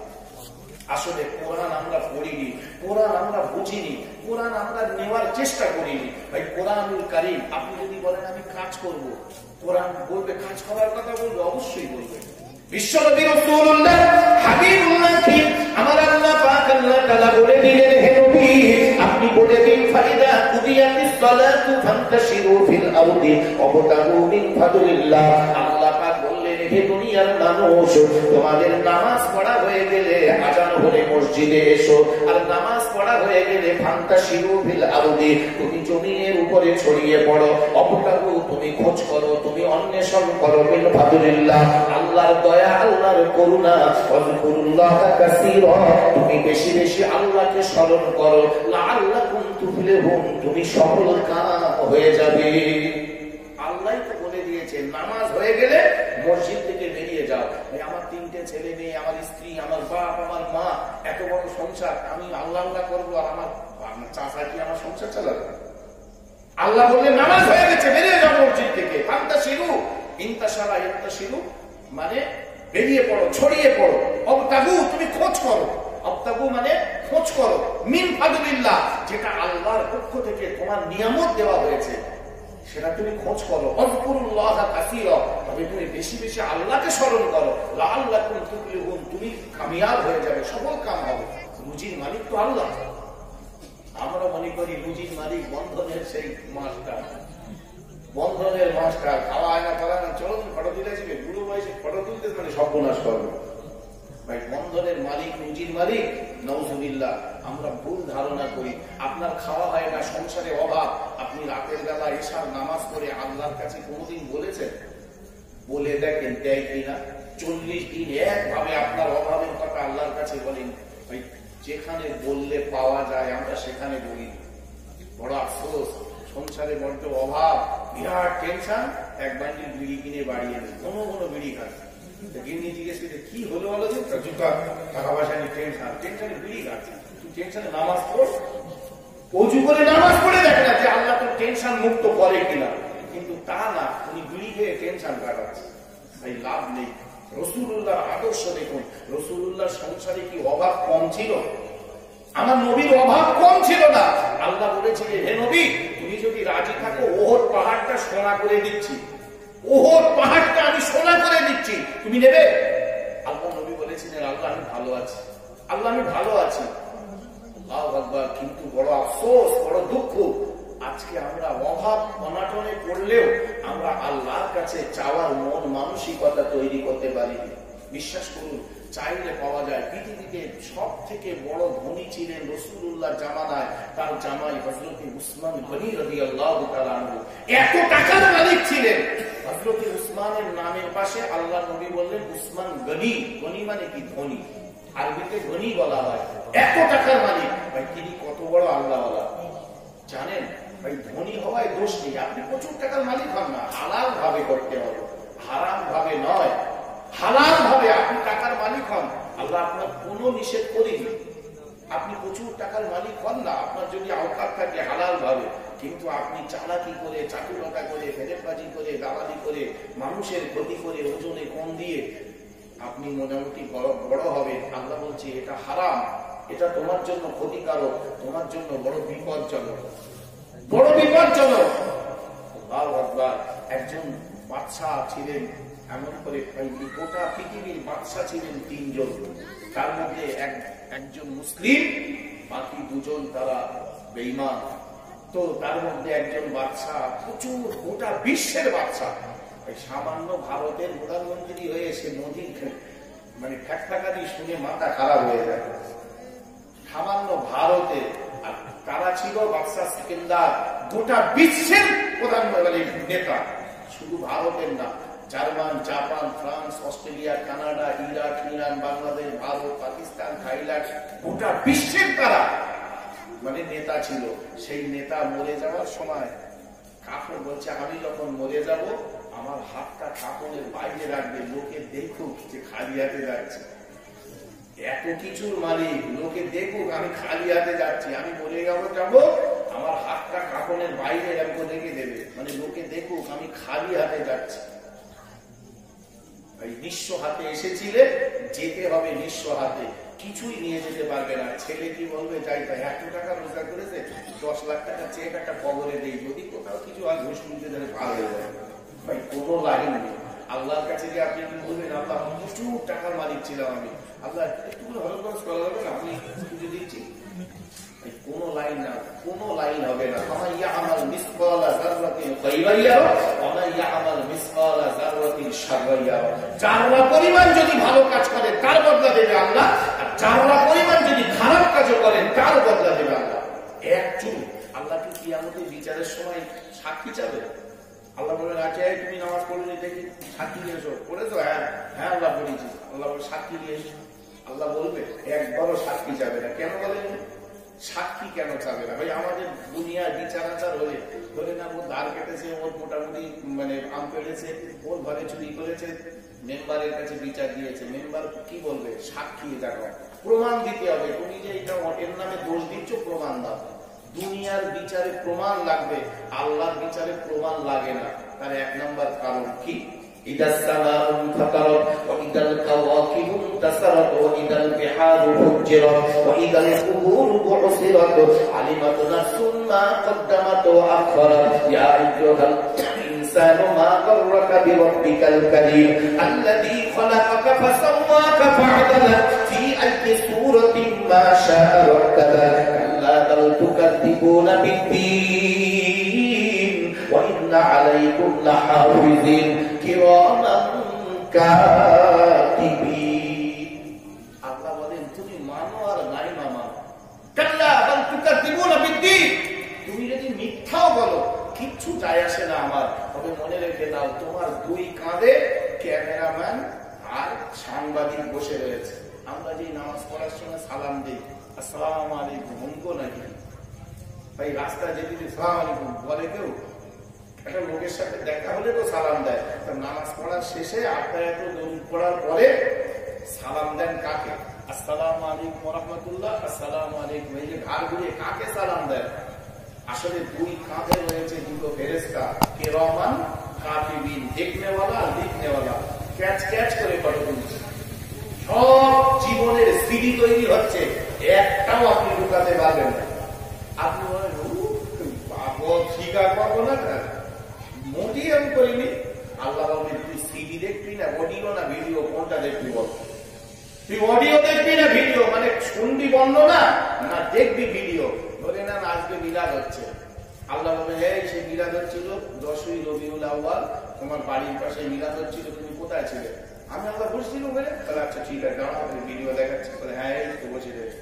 বসে থাকতে থাকতে সেই একটা মঞ্চে উঠে গেছে, আম বাগানে লিখে যাচ্ছে, কেটে ওটা দেখবেন ঝাপসা বানো, ওরা দেখা দেখে না তখন কি ওরা ঝাপসা। এই লাস্টে মিলাদ শেষ হয়েছে, বাড়ি যাওয়ার সময় কিছু বাড়ি যেতে যেতে এই যে লড়া বার করে পেশা করতে উচিত কেটে ওটা দেখবেন।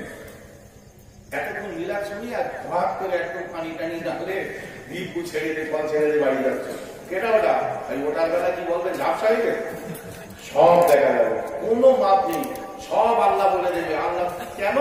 এই দুই কাঁধে বসে রয়েছে দুটো ফেরেশতা, সব তো ক্যাচ ক্যাচ করে ফটো তুলছে, সব রয়েছে।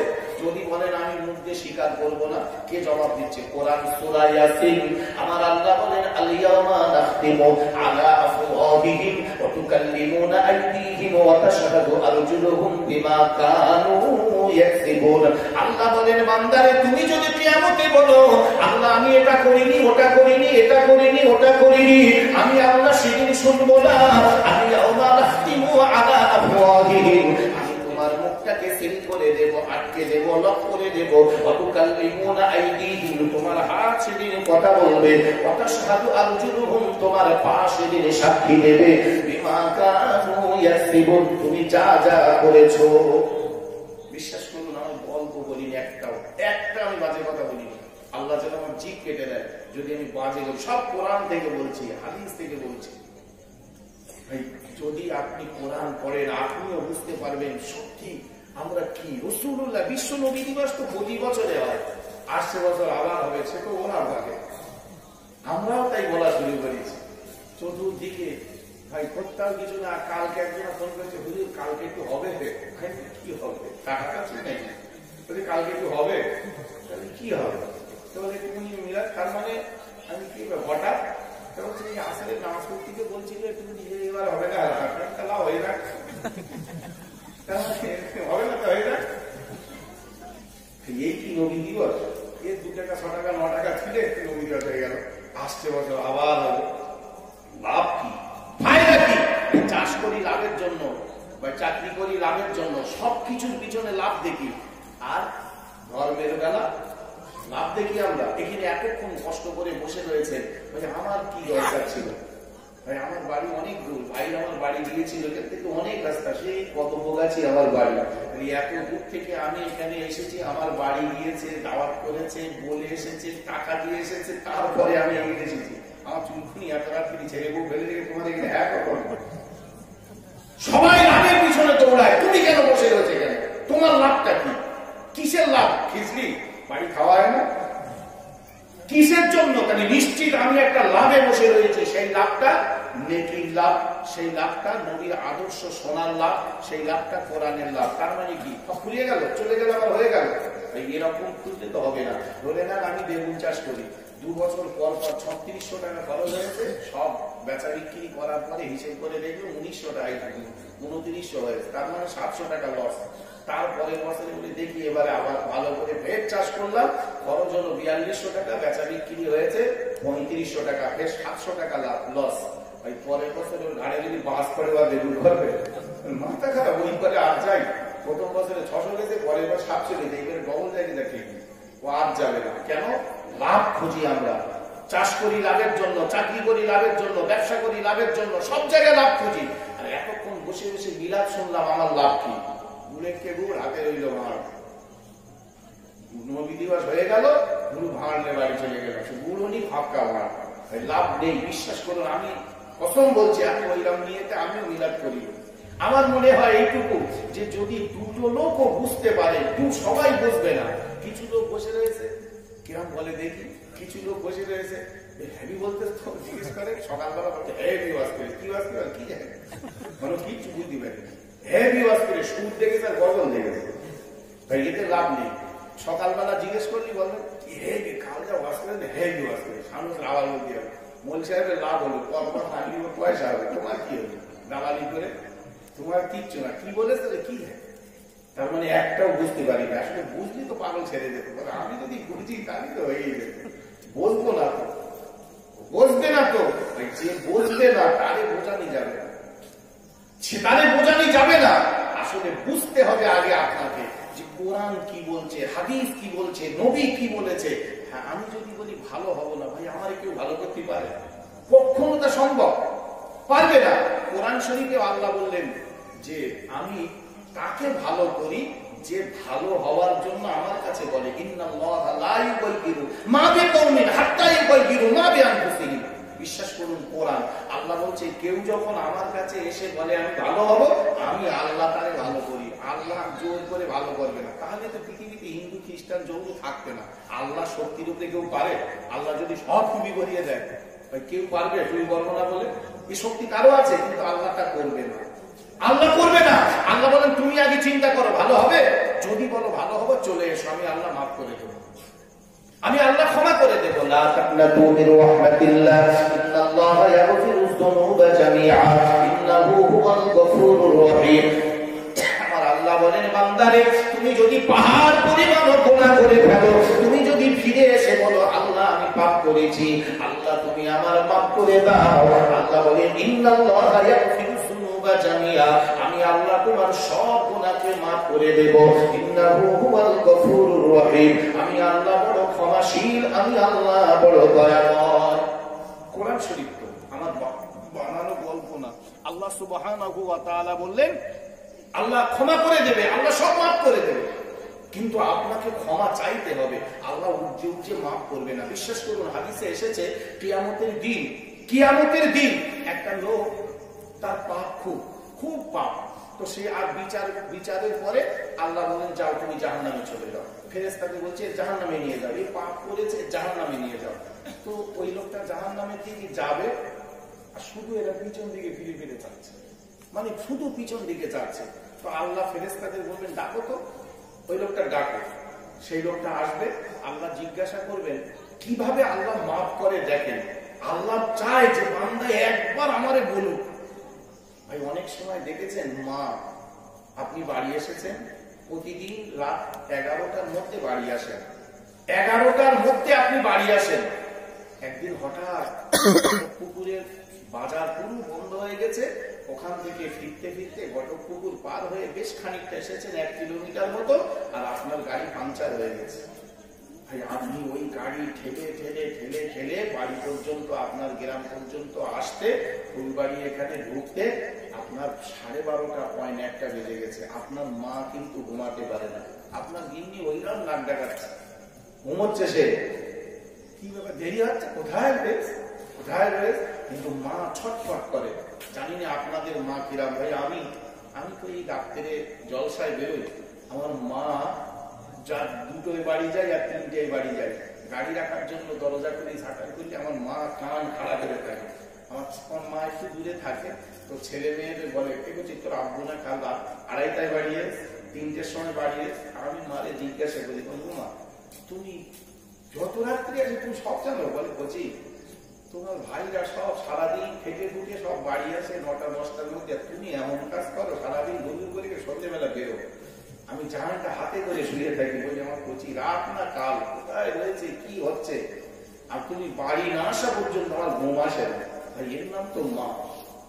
গিন্নি তো ঘুমাচ্ছে, অনেক জানে মিলাতে গেছে, আসলে যখন আসে আসবে, ওরও তো টেনশন নেই। টেনশন তো মা। আমার মা ঘুমাতে পারে না, সারা রাত বেচারি হা করে রাস্তার দিয়ে শুধু ওই ঘড়াম করে শাটার উঠতে গেট খুলবো, ঘড়াম করে আওয়াজ হবে, আমার মা এই তোমার কচি গাড়ি গেছে। ওই আওয়াজটা যতক্ষণ কানে না যায় ততক্ষণ বেচারি আমার ঘুমাতে পারে না। ভাই আপনি ধরে নেন 11টায় বাড়ি আসেন, একদিন দেরি হলে আপনার মা বারেন্দায় শোয়, মা বাপের ঠিকানা তো বারেন্দা, মানে তোরা ঘরে শোবে আর মা বাপ বারেন্দায় শুয়ে রয়েছে। মা মনে করছি কচি বাড়ি এসে যদি একবার মা বলে, আমি ছুটে গিয়ে মুখ ঘিস থেকে দরজা খুলে দেবো। মা প্যারালাইসিস রোগী, শুতে মানে মুখ বেড়াতে পারে না, চলতে পারে না, তবুও মার আশা। বাড়ি এসে যদি একবার বলতাম ও মা দরজাটা খুলে দাও, মার কলিজা ঠান্ডা হয়ে যেত। গিন্নি ডাকছে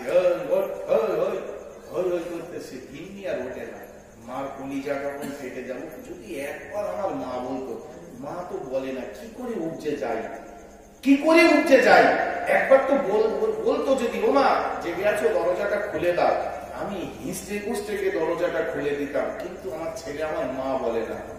আমার আল্লাহ বলেন বান্দাদের তুমি পাপ করেছো আমি জানি, তুমি অন্যায় করেছো আমি আল্লাহ সব জানি, আমি আল্লাহ অপেক্ষায় থাকি। বান্দা একবার যদি বলে আল্লাহ তুমি মাফ করে দাও, আমি আল্লাহ রহমান, আমি আল্লাহ রহিম, আমি আল্লাহ গফুর, আমি আল্লাহ আমার রহমতের দরজাটা খুলে যায়, আমি আমার বান্দার জীবনের গুনাহকে মাফ করে দেই। জোরে বলি সুবহানাল্লাহ। কিয়ামতের দিন একটা লোক জাহান্নামে যাবে, তার সিদ্ধান্ত হয়ে যাবে, কিন্তু সে বারবার পিছন দিকে চাবে। তখন আল্লাহ বলবেন ও ডাকো তো দেখি, ডাকো। ডেকেছে, আল্লাহ বলছে আচ্ছা তুমি কি, তোমার বিচার কি ঠিকঠাক হয়নি নাকি, তুমি পিছনে কি দেখছো? বলে না আল্লাহ বিচার ঠিক, আমি পাপ করেছি, জাহান্নামে যাচ্ছি, এতে আমার কোনো দুঃখ নেই, বিচার ঠিক। তবে পিছনে কি দেখছো? বলে আল্লাহ পিছনে দেখছি, আমি শুনেছিলাম একটা মিলাদে মাওলানা সাহেবরা বলেছিলেন যে আল্লাহ খুব দয়াবান, আল্লাহ খুব মেহেরবান। তা আমি চেয়ে চেয়ে দেখছি এই আল্লাহ সেই আল্লাহ না অন্য আল্লাহ, এত দয়াবান না জাহান্নামে দেখছি কেন, আমি পুড়িয়ে যাবো। তাই আমি চেয়ে চেয়ে দেখছি এই আল্লাহ সেই আল্লাহ না অন্য আল্লাহ। বিশ্বাস করুন কিতাবে এসেছে, তখন আল্লাহ রহমতে আল্লাহ বললেন তুমি জানতে আল্লাহ দয়াবান? বলে হ্যাঁ আল্লাহ আমি জানতাম, তবে আমি ভালো কাজ করিনি, তবে আল্লাহ যে দয়াবান এটা আমি শুনেছি, জানতাম। আল্লাহ বলে বান্দা উপরের দিকে চেয়ে দেখো, ওই বান্দা উপরের দিকে যেই না চাবে দেখবে আল্লাহ রহমতের দরজাটা খুলে গিয়েছে। আল্লাহ বলবেন বান্দারে এইটুকু তুমি যেই আমাকে বলেছো আল্লাহ দয়াবান, তোমার এই বিশ্বাসের উপরে তোমার সব গুনাহ আমি আল্লাহ মাফ করে তোমার জান্নাত নসিব করে দিলাম। জোরে বলি সুবহানাল্লাহ। এইটুকু তো তোমার মধ্যে রয়েছে, যাও মাফ করে দিলাম। ভাই আমরা অনেক মানুষ এই নাম আছি, এরা মন নেই, যদি অন্যায় করে বলি কেন ওরা তার মানে কি আল্লাহর কাছে ক্ষমা চাওয়ার মন নেই। ওষুধ খেয়েছে, পাপ করেছো, তাহলে আল্লাহর কাছে ফিরে এসে যখন বুঝতে পেরেছো ক্ষমা চাও, জি আল্লাহ আমি একটা বিপদে পড়ে খেয়ে ফেলেছি, ঈদের দিন ছেলে মেয়ের জামা কাপড় চাচ্ছে দিতে পারিনি, আল্লাহ খুব বিপদে পড়ে, আমি গরিব মানুষ তাই একটু সুদ নিয়েছিলাম, আল্লাহ আমি ইচ্ছা করে খাইনি, আল্লাহ তুমি মাফ করে দাও, আল্লাহ ক্ষমা করে দেবে। কিন্তু খাচ্ছে সুদ আর বলছে দেখতে পাবো অবাক মোল সাহেবের চলে পয়সা আসবে বলেছে, মোল সাহেবের পয়সা আছে বলে বলে আমাদের কি চলে না, আমি লোন নিচ্ছি আমার গাছ আলা করতেছি কেন? ভাই যার জবাব তার দিতে হবে, আপনার জবাব আপনাকেই দিতে হবে। মৌলী সাহেব দিয়ে দেবে না, আর আমার জবাব আপনার ডাকা হবে না। জবাব কি দেবেন? তৈরি থাকুন। আব্বা 500 টাকা দিয়েছে, মিলাদ হবে, লোক কুটুম আসবে, বাড়িতে বোন আসবে, বোনাই আসবে, 500 টাকা দিয়ে বলছে বাজার করে আর, কচিটা বাজার করে আর, চাল ডাল তেল ঝাল আদা রসুন মাছ সব কিনে আনলে। আব্বা যদি জিজ্ঞাসা করে কচি টাকা কি খরচ করলে, যদি ছেলে রাস করে 500 টাকা দেওয়ার হিসেব চাচ্ছে, সব শেষে গেছে। আব্বা পরের দিন আর আমার হাতে পয়সা দেবে? তোর মতো ছেলের হাত দেই। আর আপনি যদি বলেন আব্বা এই চাল কিনেছি, ডাল কিনেছি, ঝাল কিনেছি, আদা কিনেছি, রসুন কিনেছি, পেঁয়াজ কিনেছি, গোশ কিনেছি, মাছ কিনেছি, 470 টাকা খরচ হয়েছে, আব্বা 30 টাকা রয়েছে, ওটা আমার হাত খরচা লাগবে। আব্বা হয়তো বলতে পারে কচি তুই 10টা টাকা রাখ, আমার 20 টাকা দে, খুব দরকার। কি তুই 20টা টাকা রাখ, আমার 10টা টাকা দে, এটা বলতে পারে, কারণ টাকাটা তোমার বাপের। টাকাটা তোমার বাপের। আব্বা যখন আমারে বাজার করতে টাকা দেবে, হিসাব তোমার অধিকার কার রয়েছে। আর যদি আমার শ্বশুর আসবে, আমার সংসার আলাদা, আমি আমার মতো চলি, আমার শ্বশুরে ছাগল খাওয়াবো, গরু খাওয়াবো কি, হাঁস খাওয়াবো কি, আমি শুধু ভাব দেবো, সে আমার ব্যাপার। কিন্তু টাকা যদি আমার বাপের হয়, তাহলে হিসাব দিতে বাধ্য। হাত আল্লাহর, পা আল্লাহর, জীবন আল্লাহর, সব আল্লাহ। হিসেব চাইলে তুমি ত্যাগটা করবে? হাত কার? আল্লাহর দেওয়া হাত। এ চোখ নাক মুখ জীবন কার? সব তো আল্লাহ। আল্লাহ বলেন আমার হাত নিয়ে কি করেছিস বল, জবাব দিতেই হবে, কোনো মাপ নেই। বিশ্ব নেতা বিশ্ব নবী রাসূলুল্লাহকে আমার আল্লাহ এই কোরআন দিয়ে বললেন, হে নবী এই কোরআনটা তুমি মানুষের কাছে পৌঁছে দাও। মানুষ যখন এই কোরআনটা পড়বে, মানুষের বিবেক খুলে যাবে, মানুষের বুদ্ধি বেড়ে যাবে, তারা সুন্দর জীবন ব্যবস্থা এই কোরআনের ভিতর থেকে পেয়ে যাবে। আল্লাহর নবী নূর নবী 40 বছর বয়সে হীরা গুহায় গেলেন। নবীর এমন করে আল্লাহ দিলেন কোরআন পাক, আর আল্লাহ বলে দিলেন ইয়া আইয়ুহার রাসূল বাল্লিগ মা উনজিলা ইলাইকা মির রাব্বিকা ওয়া ইন লাম তাফআল ফামা বাল্লাগতা রিসালাতা আল্লাহু ইয়াসিমুকা মিনান নাস। হে নবী গো, আল্লাহর পক্ষ থেকে যে কিতাব তোমাকে দেওয়া হয়েছে, ওই কোরআনটা তুমি মানুষের কাছে পৌঁছে দাও। ওয়া ইন লাম তাফআল ফামা বাল্লাগতা রিসালাতা, যদি তুমি মানুষের কাছে না পৌঁছাও তাহলে রিসালাত পরিপূর্ণ হবে না। মানুষের কাছে পৌঁছে দাও, মানুষ শুনুক, কোরআন দেখুক, কোরআন পড়ুক, আর কোরআনই তো তার জীবন ব্যবস্থা বলা আছে। একদল মেয়েরা এসে বিশ্ব নবীকে বলছেন ইয়া রাসূলুল্লাহ, ইয়া হাবিবাল্লাহ, হুজুর আমাদের মাসে মাসে শরীর খারাপ হয়, আমরা একজন বধূ, আমাদের স্বামী ওই সময় প্রচন্ড পেটের যন্ত্রণা হয়, ব্লাড চলে, কষ্ট হয়, কিন্তু স্বামী হিসাবে তারা আমাদেরকে ব্যবহার করলে আমরা বাধা দিতে পারি না, সেহেতু আমি তো তার স্ত্রী, কিন্তু হুজুর খুব কষ্ট হয়, এটা যদি না হতো কি হতো?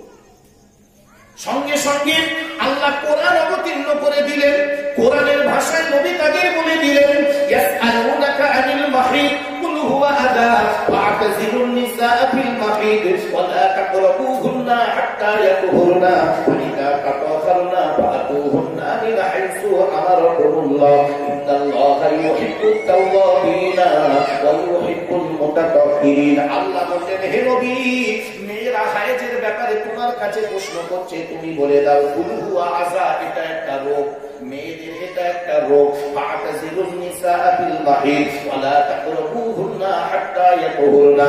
এই রোগ যখন মেয়েদের আসে, ওগো স্বামী খবরদার তুমি মিলনে যেও না যতক্ষণ পর্যন্ত তার ব্লাড চলে। কারো 3 দিন হতে পারে, কারো 5 দিন হতে পারে, কারো 7 দিন হতে পারে, কারো 9 দিন হতে পারে। এর কম মুদ্রা হলো 3 দিন, আর বেশি বেশি হলো 10 দিন। এর মধ্যে যে কোনো দিন হতে পারে, সারতে পারে। যখন সে রক্ত থেকে মুক্ত হয়ে যাবে, ব্লাড থেকে পাক হয়ে যাবে, আবার তুমি মিলতে পারো। ইন্নাল্লাহা ইউহিব্বুত তাওয়াবিনা ওয়া ইউহিব্বুল মুতাতাহহিরিন। আল্লাহ পাক পবিত্র আর তওবাকারী, পরিষ্কার পরিচ্ছন্নতা আল্লাহ বড় ভালোবাসে। সব জবাব কোরআন দিয়ে দিয়েছে। একজন এসে বলছে হুজুর বাচ্চা কতটা হবে, বাচ্চা কতটা হবে? আল্লাহ বলে দিলেন ওয়ালা তাকতুলু আওলাদাকুম খাশিয়াতা ইমলাক নাহনু নারযুকুকুম ওয়া ইয়্যাকুম।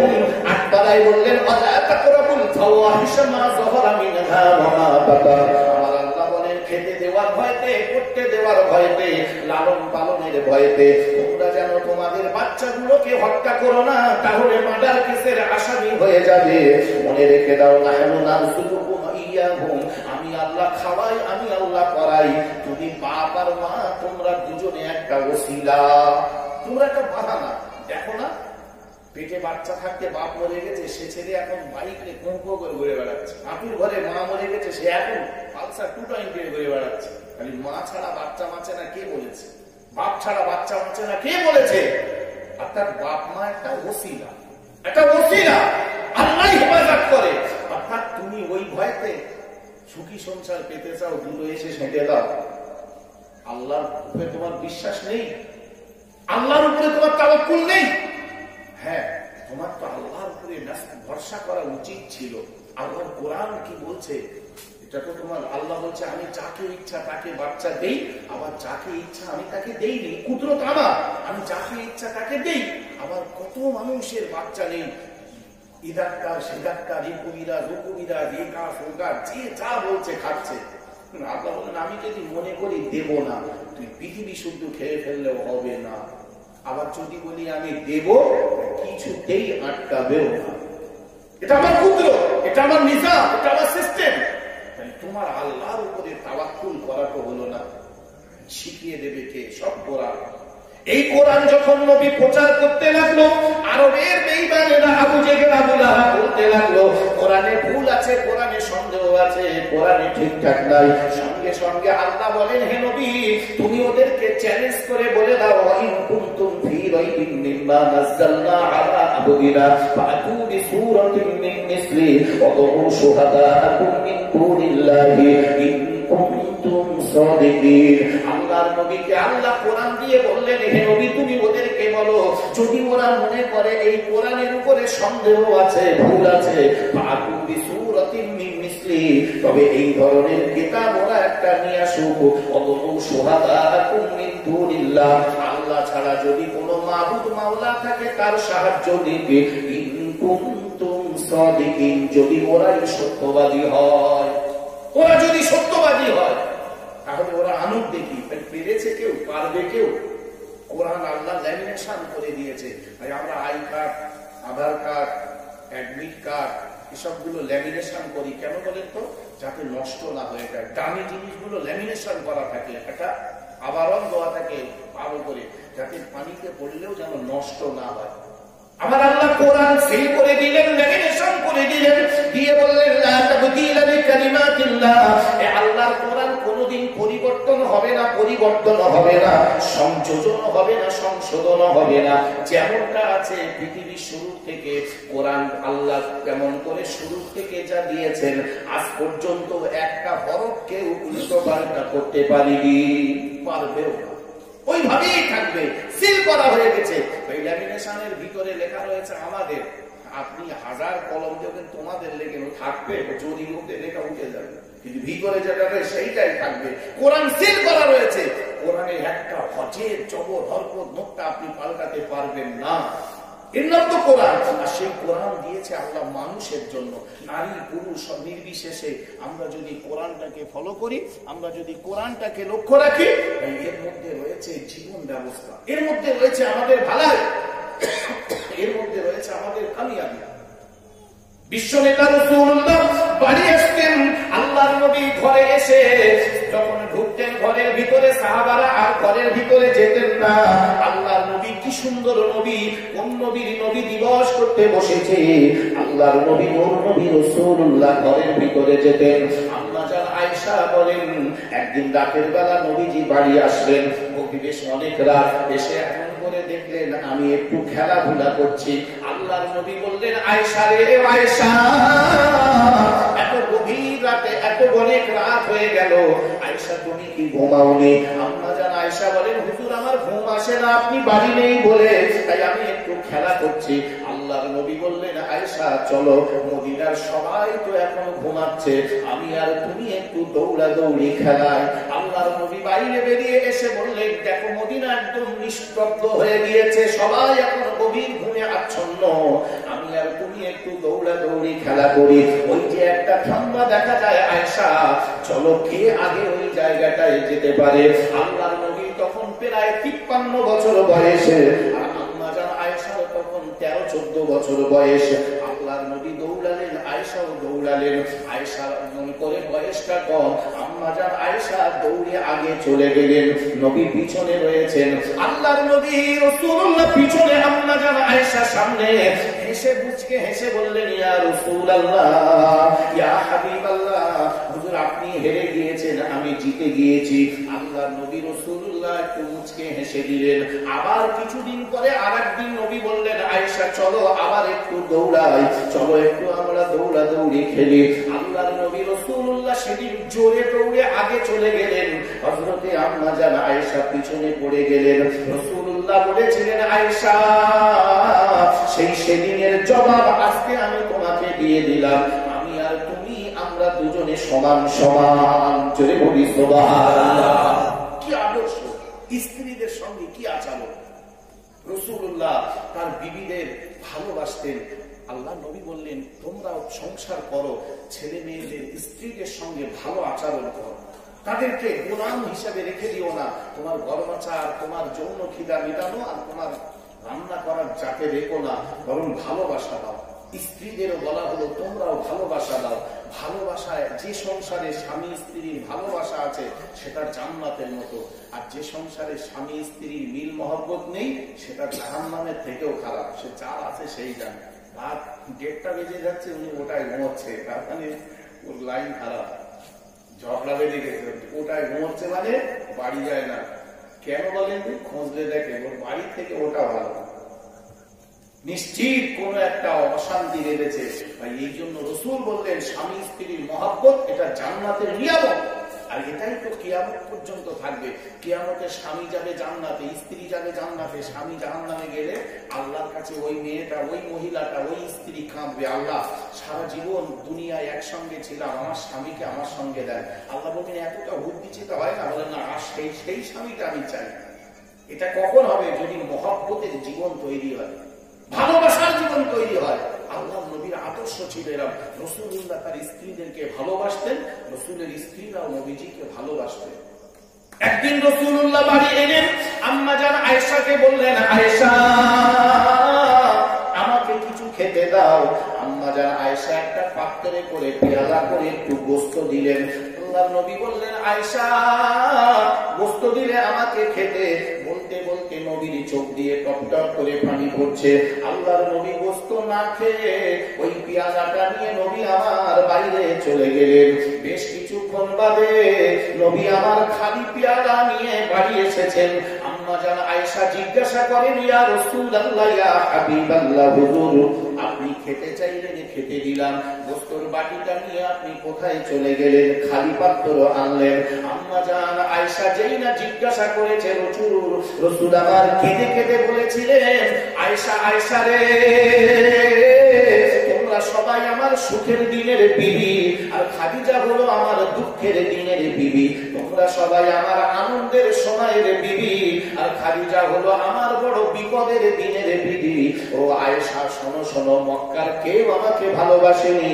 খাদিজার ধন সম্পত্তি সব বিলিয়ে দিয়ে আমাকে ভালোবাসা দিয়েছিল। আমি আমার খাদিজাকে ভালো খেতে দিতে পারিনি। মাসের পরে মাস চলে গিয়েছে, একটু খোরমা খেজুর আর জমজমের পানি খেয়েই আমাদের সংসার চলেছে। আজকে গোশতের বাটিটা দেখার পরে খাদিজার কথা মনে পড়ে গেল, হায় আমার খাদিজা আজকে নাই, কবরে শুয়ে আছে। তাই খাদিজার একটা ভালোবাসার মানুষ বান্ধবী বেঁচে আছে, আমি তাকে গোশতটা খাইয়ে এলাম, আমার খাদিজার আত্মাটা শান্তি পাবে বলে। ও আয়েশা, আমি আমার খাদিজার কথা কোনোদিন বলতে পারি না। আম্মা জান আয়েশা বলেছিলেন, হুজুর 25 বছর বয়সে 40 বছরের একটা বউড়াকে আপনি বুড়িকে বিয়ে করেছিলেন, তার প্রতি আপনার এত মায়া, আমরা যে আপনার সুন্দরী বিবি, আমাদের প্রতি কি আপনার ভালোবাসা নাই? রাসূল বলেছিলেন আয়েশার এমন করে মুখটা চেপে ধরে বলেন, আয়েশা এমন করে আমার খাদিজাকে তুমি বুড়ি বলো না। আমার খাদিজা আমার জন্য যা করেছে আমি আমার খাদিজার কথা কোনোদিন ভুলতে পারি না। তোমরা তো সবাই আমার সুখের দিনের, আনন্দের দিনের বিবি। মক্কায় যখন আমার কেউ আপন করার ছিল না, খাদিজা তার বুকে টেনে আমাকে যে মায়া দিয়েছে আমি আমার খাদিজার কথা ভুলতে পারি না। এই ছিল আমার রাসূলের আদর্শ। আজকে আমাদের কেন অশান্তি হচ্ছে? আসলে আমরা নবী চিনতে পারিনি, রাসূল চিনতে পারিনি, আমরা কোরআন হাদিস মোতাবেক চলতে পারিনি। ভাই এখনো সময় আছে, ফিরে আসে বাবা, নামাজ পড়ি, আল্লাহ আল্লাহ রাসূলের হুকুম মোতাবেক চলি। দুনিয়া খুব জঘন্য জায়গা, দুনিয়া আপনাকে টানবে খারাপের দিকে, কিন্তু আপনার লড়াই করতে হবে, বিরাট লড়াই, তবে তো জেতা যাবে। ভাই ক্লাসে 81 জন ছেলে, তার মধ্যে যে ফার্স্ট হয় সে শুয়ে পড়ে হয়, সে কিরাম পড়ে। এই ভারতবর্ষে কিছুদিন আগে নিট পরীক্ষা হয়ে গেল, নিশ্চিত আপনারা হয়তো খবর কেউ রেখেছেন, শিক্ষিত ভাই যারা তারা খবর রাখেন। ভাই গোটা ভারতবর্ষে লক্ষ লক্ষ ছেলে পরীক্ষা দিয়েছে, কেউ ডাক্তার হওয়ার জন্য, কেউ ইঞ্জিনিয়ার হওয়ার জন্য, কেউ WBCS হওয়ার জন্য, কেউ IPS হওয়ার জন্য। তার মধ্যে একটা ছেলে ফার্স্ট হয়েছে, শোয়েব আখতার ছেলেটার নাম, একজন মুসলিম ছেলে, 720-র মধ্যে 720 পেয়েছে। অতটা না, তার জীবনী দিয়েছিল পেপারে, বললে আপনি অবাক হয়ে যাবেন। ডেইলি কতটা পড়তো, কিভাবে পড়তো, কিভাবে সে নাম্বার গুলো তুলেছে। শুয়ে পড়ে পড়ে থেকে ফার্স্ট হবো বললে হয়? আপনি আমল করবেন না জান্নাতে যাবেন বলবেন, হবে না। আমল করুন, চেষ্টা করুন, ছোট ছোট করে করুন, বিরাট পারবেন না, বড় হবে না। আগে ছোট ছোট করে 5 ওয়াক্ত নামাজ হচ্ছে না, 2 ওয়াক্ত পড়ুন, সকালবেলা ফজরটা পড়ুন আর রাত্রির বেলা বাড়ি এসে এশাটা পড়ুন। আপনি রাজমিস্ত্রির কাজ করেন, আপনি পরের জোন দেন, যখন জোহরের আজান দেয় আপনি তখন সেই 3 তলার ভাড়ায় বালি তুলতেছে, তখন তো নামাজ হবে না, পারা যাচ্ছে না, ঠিক আছে ছেড়ে দেন। আসরের সময় তখন হাত পা ধুতি, কড়া ধুতি আর অমনি ধুতি আপনার খেয়ে যাচ্ছে, সেটাও আপনি বাদ দেন। মাগরিব সাইকেল করে বাড়ি আসতে আসতে মাগরিব হয়ে যাচ্ছে, ওটাও বাদ দেন। আপনি 2 ওয়াক্ত তো পারবেন, ফজর আর এশা, এর বেলা কি বলবেন? এটা আল্লাহ যদি জিজ্ঞাসা করে নামাজ পড়ুনি কেন, আপনি বলবেন আল্লাহ জোহরের আজান দিচ্ছিল, গরিব মানুষ, পরে জোর দিচ্ছিলাম, সেই রাজমিস্ত্রির কাজ করছিলাম, আল্লাহ জোহর হয়নি, আসর হয়নি, মাগরিবের সময় গা হাত পা পরিষ্কার ছিল না, সাইকেলে ফিরছিলাম, বলি বাড়ি গিয়ে পড়বো, আল্লাহ সেটাও হয়নি। আল্লাহ আমি ফজরটা পড়তাম আর জোহর করে এশাটা পড়তাম, এই 2 ওয়াক্ত আমার হতো, আর হয় না, বলতে তো পারবে। আর তা না করে নামাজ পড়িনি কেন, পড়িনি দেখিয়ে শুনছে চল মারবে, শুনছে চল মারবে। আল্লাহ বলেন পড়ুনি কেন, জান্নাতে যাবে, চলে যাও সেই জাহান্নাম, আগুনে চলে যাও, জাহান্নামে চলে যাও। হ্যাঁ আপনি যদি বলেন ওই ভাই দেখেন অনেক সময় পাড়া গায়ে বিচার আচার হয়, কেউ যদি ভুল করে সত্যি এটা অন্যায় করে ফেলেছে, তার নামে যদি বিচার দেয়, চুপি চুপি যদি মেম্বারদেরকে বলে মেম্বার আমি সত্যি ভুল করে ফেলেছি, তার বিচার তো দিয়েছে, তা তুমি যেটা ভালো মতো করে হয়ে গেছে, কি করবো বলো তো? ওই মেম্বার কিন্তু দয়া হয় না, ও কি করবে, ও একটু মোটামুটি আলোচনা করে, হ্যাঁ কমিনি মাহবো ছড়া করে বলে ছেড়ে দেবে। আর তুমি অন্যায় করার পরে আবার বিচার দিচ্ছে, আর বাড়ি বসে বসে বলতে দেখি কেরাম বিচার করে, ভেগে লোক আমারও লোক আছে, তোমার সাথে হবে, তোমার গোষ্ঠী উদ্ধার করতে হবে, কারণ সে তো ক্ষমতায় রয়েছে, এখন তোমার বিচার করা হবে। কেন? তুমি তো অন্যায় করেছো, আবার হুঙ্কার দিচ্ছ।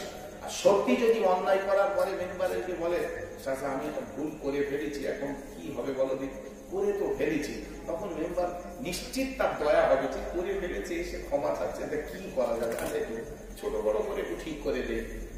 আর যদি তুমি মনে করো যে না আমি হুঙ্কার দিচ্ছি, আমারও লোক আছে, অমুক নেতার বলেছি, 3-4টে মস্তান জোগাড় করেছি, বিচার উল্টোপাল্টা করে দেয়, তার মানে কি হুঙ্কার কাটবে না, কাজে আসবে না। ঠিক তদ্রুপ ভাবে আপনি অন্যায় করেছেন, নামাজ পড়া হয়নি, মিথ্যা কথা বলে ফেলেছেন, একটা ভুল করে ফেলেছেন, রাতের বেলা অজু করে সবাই ঘুমাচ্ছে, ছেলে মেয়ে বৌজি সব ঘুমাচ্ছে, নামাজের পাটিতে বসে 2 হাত তুলে আল্লাহকে বলুন আল্লাহ আমি ভুল করে ফেলেছি, আল্লাহ আমি পাপ করে ফেলেছি, আল্লাহ আমি জানি তুমি সব দেখে ফেলেছো, আমি লুকাতে পারিনি, মানুষের চোখে ফাঁকি দিচ্ছি, আল্লাহ তোমার চোখে তো আমি ফাঁকি দিতে পারিনি, তাই আমি হাত তুলে ক্ষমা চাচ্ছি। আল্লাহর নবী বলে, যদি তুমি অন্যায় করার পরে আফসোস করে দুঃখ করে চোখের পানিটা একবার তুমি বার করতে পারো, তোমার ওই চোখের পানি নাকের ডগায় আসার আগে আল্লাহ তোমার জীবনের গুনাহ খাতা মাফ করে দেবে। রাসূলুল্লাহ বলেছেন, পৃথিবীর কোন পানি জাহান্নামের আগুন নেভাতে পারবে না, একমাত্র চোখের পানি জাহান্নামের আগুন নিভিয়ে দিতে পারে। আযাবের ভয়ে, গজবের ভয়ে তুমি ভুল করেছো, 40-50 বছর বয়স তুফান তুলে দিয়েছে, মানে দুনিয়া কারে বলে দেখে গেছে একবার, এইবারে ভয় হয়ে গেছে, দাঁত পড়ে যাচ্ছে, চুল বেগে গেছে, চামড়া ঢুকে যাচ্ছে, হাঁটুতে ব্যথা হয়ে গেছে, ভয় লেগে গেছে, ফিরে এসে আল্লাহর কাছে কাঁদলে আল্লাহ মাফ করে। সেই জন্য তো ভাই গ্রামের কিছু কিছু জিনিস, সেটার জিনিস এখন তুমি করে ঘুরে বেড়াচ্ছে, মনে হয় এই সেই মাল, এই সেই মাল তুমি বলেছে। এখন আল্লাহ কিন্তু মসজিদ থেকে বার করে দেয়, আল্লাহ তো বলতে পারে সেই যে খানার দ্বারে বসে মদ খাচ্ছি এখন এখানে বলেছে আল্লাহ? একবারও আল্লাহ বলে না। আল্লাহ বলে ফিরে এসেছে, এসো ক্ষমা চাও, আমি মাফ করে দেবো। বিশ্বাস করুন আল্লাহ মাফ করে। সেই জন্য তো মদখোর, সুদখোর, মাতাল, ডাকাল, জেনা করে, বেবিচারি, আলতেলে, লোকটেলে, চিটিংবাজি, বেরেকবাজি করে এখন বড় হুজুর সেজেছে।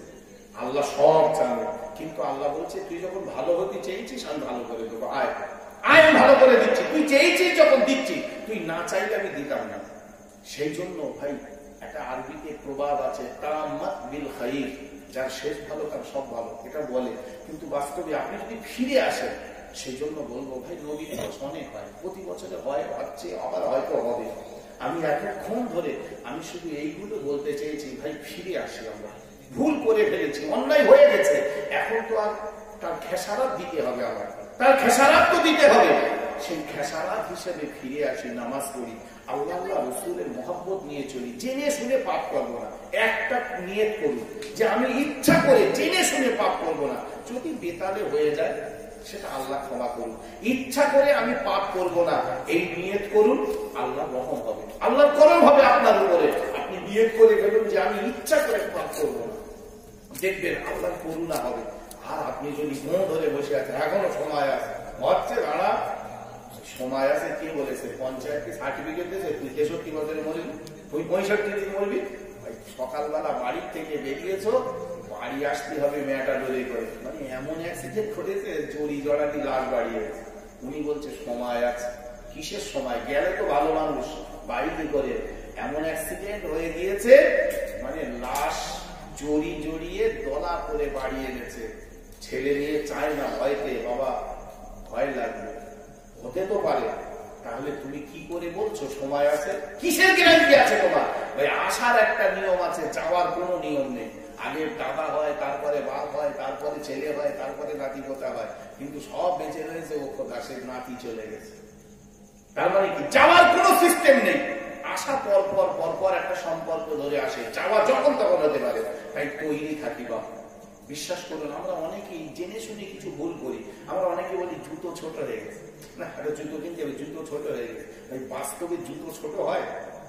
খুব ভালো করে ভেবে দেখবেন, আপনি 4 নম্বর জুতো কিনেছিলেন, অনেকদিন পায়ে দেখছেন, এখন কি 3 নম্বর হয়ে গেছে? 4ই রয়েছে, আপনার পা বড় হয়ে গেছে।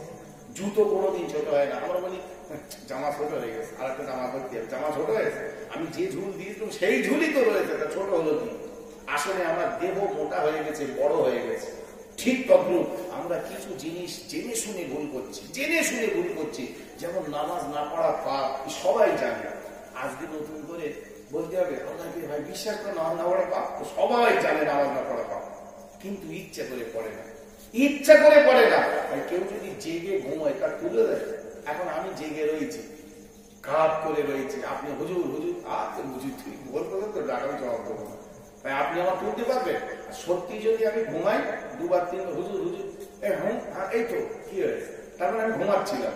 আর যদি আমি জেগে থাকি সকাল পর্যন্ত ডাকি, আমি তখন কি বলবো, তুই যতবারে ডাকি তা আমি জবাব দেবো না। তো কিছু মুসলমান আছে জেগে ঘুমাচ্ছে, সব জানে, আবার জেগে ঘুমাচ্ছে, ভাই তারে তোলা যাবে না। আসুন ফিরে আসি আল্লাহর পথে, আল্লাহ রাসূলের পথে ফিরে আসি। আমার মা বোন যারা রয়েছে, অনেকগুলো মায়েরা রয়েছেন, আমি আশা করি মা বোনকে বলবো আল্লাহ রাসূলের যে সমস্ত স্ত্রীরা রয়েছে বাড়িতে কিছু বইপত্র পড়ুন, খাদিজার জীবনী, আয়েশার জীবনী, ফাতেমার জীবনী, রুকাইয়ার জীবনী, রাবিয়া বস্তির জীবনী পড়ে দেখুন। তারাও তো সংসার করেছে, তারাও ছেলে মেয়ে জন্ম দিয়েছে। আজকে একটা মা কেন নামাজ পড়ে না? কি জন্য নামাজ পড়ে না? বড় আশ্চর্য লাগে। একটা পুরুষ তবু একটা বাহানা দিতে পারে যে আমি গরিব মানুষ, কাজবাজ করতে গিয়ে আমি একটা হিন্দু লোকের কাছে, একটা অমুসলিমের কাছে থাকি, সে নামাজ পড়ার ছুটি দেয় না, এরকম নানান একটা বাহানা দিতে পারে। কিন্তু একটা মহিলা বাড়ি বসে বসে থেকে মাগরিবের আযান হচ্ছে, মাথায় কাপড় তোমার ঘটা আছে, অথচ নামাজ পড়বে না। কে তোমার মাথায় কাপড় দিতে বললো? নামাজ ছাড়তে বললো কে? মাথায় কাপড় দিচ্ছে কেন? বলে আযান হচ্ছে, নামাজ পড়। বলে কাপড় ভালো না, কাপড় ভালো নেই, কতদিন চিটিংবাজি করবে? জবাব দিতে হবে তো আল্লাহর কাছে, ফিরে যেতে হবে। বিশ্বাস করুন, মরে যেতে হবে, কেউ বাঁচবে না। হামান, কারুন, সাদ্দার, ফেরাউন, নমরুদ কেউ বেঁচে আছে? সব মরে গেছে। পৃথিবীর হোমরা চোমরা নেতা মন্ত্রী সব মরে যাচ্ছে। আমিও মরে যাব, আপনিও মরে যাবেন, সবাই মরে যাব। আল্লাহর কাছে জবাব দেব কি? আল্লাহর কাছে উত্তর দেব কি?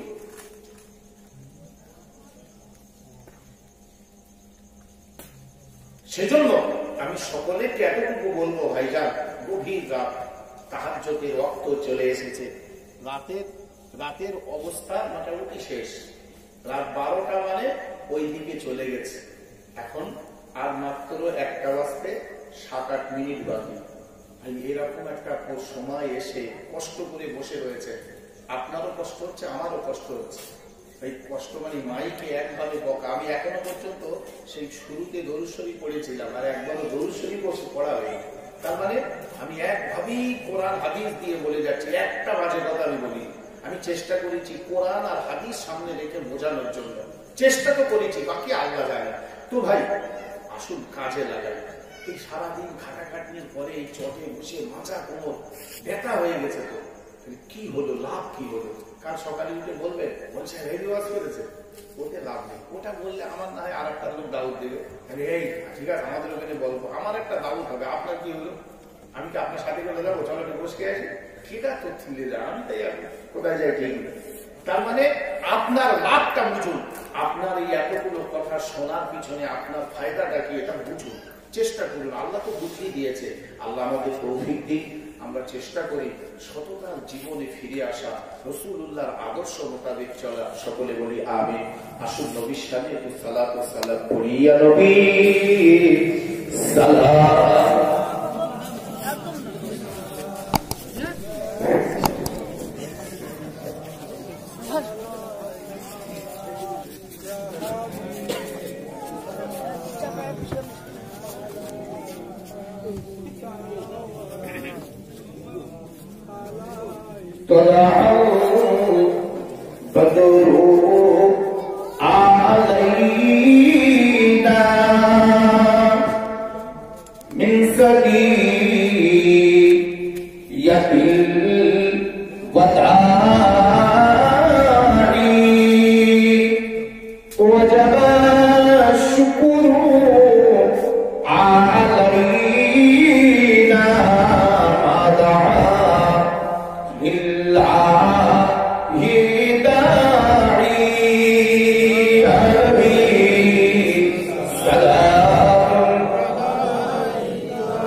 to be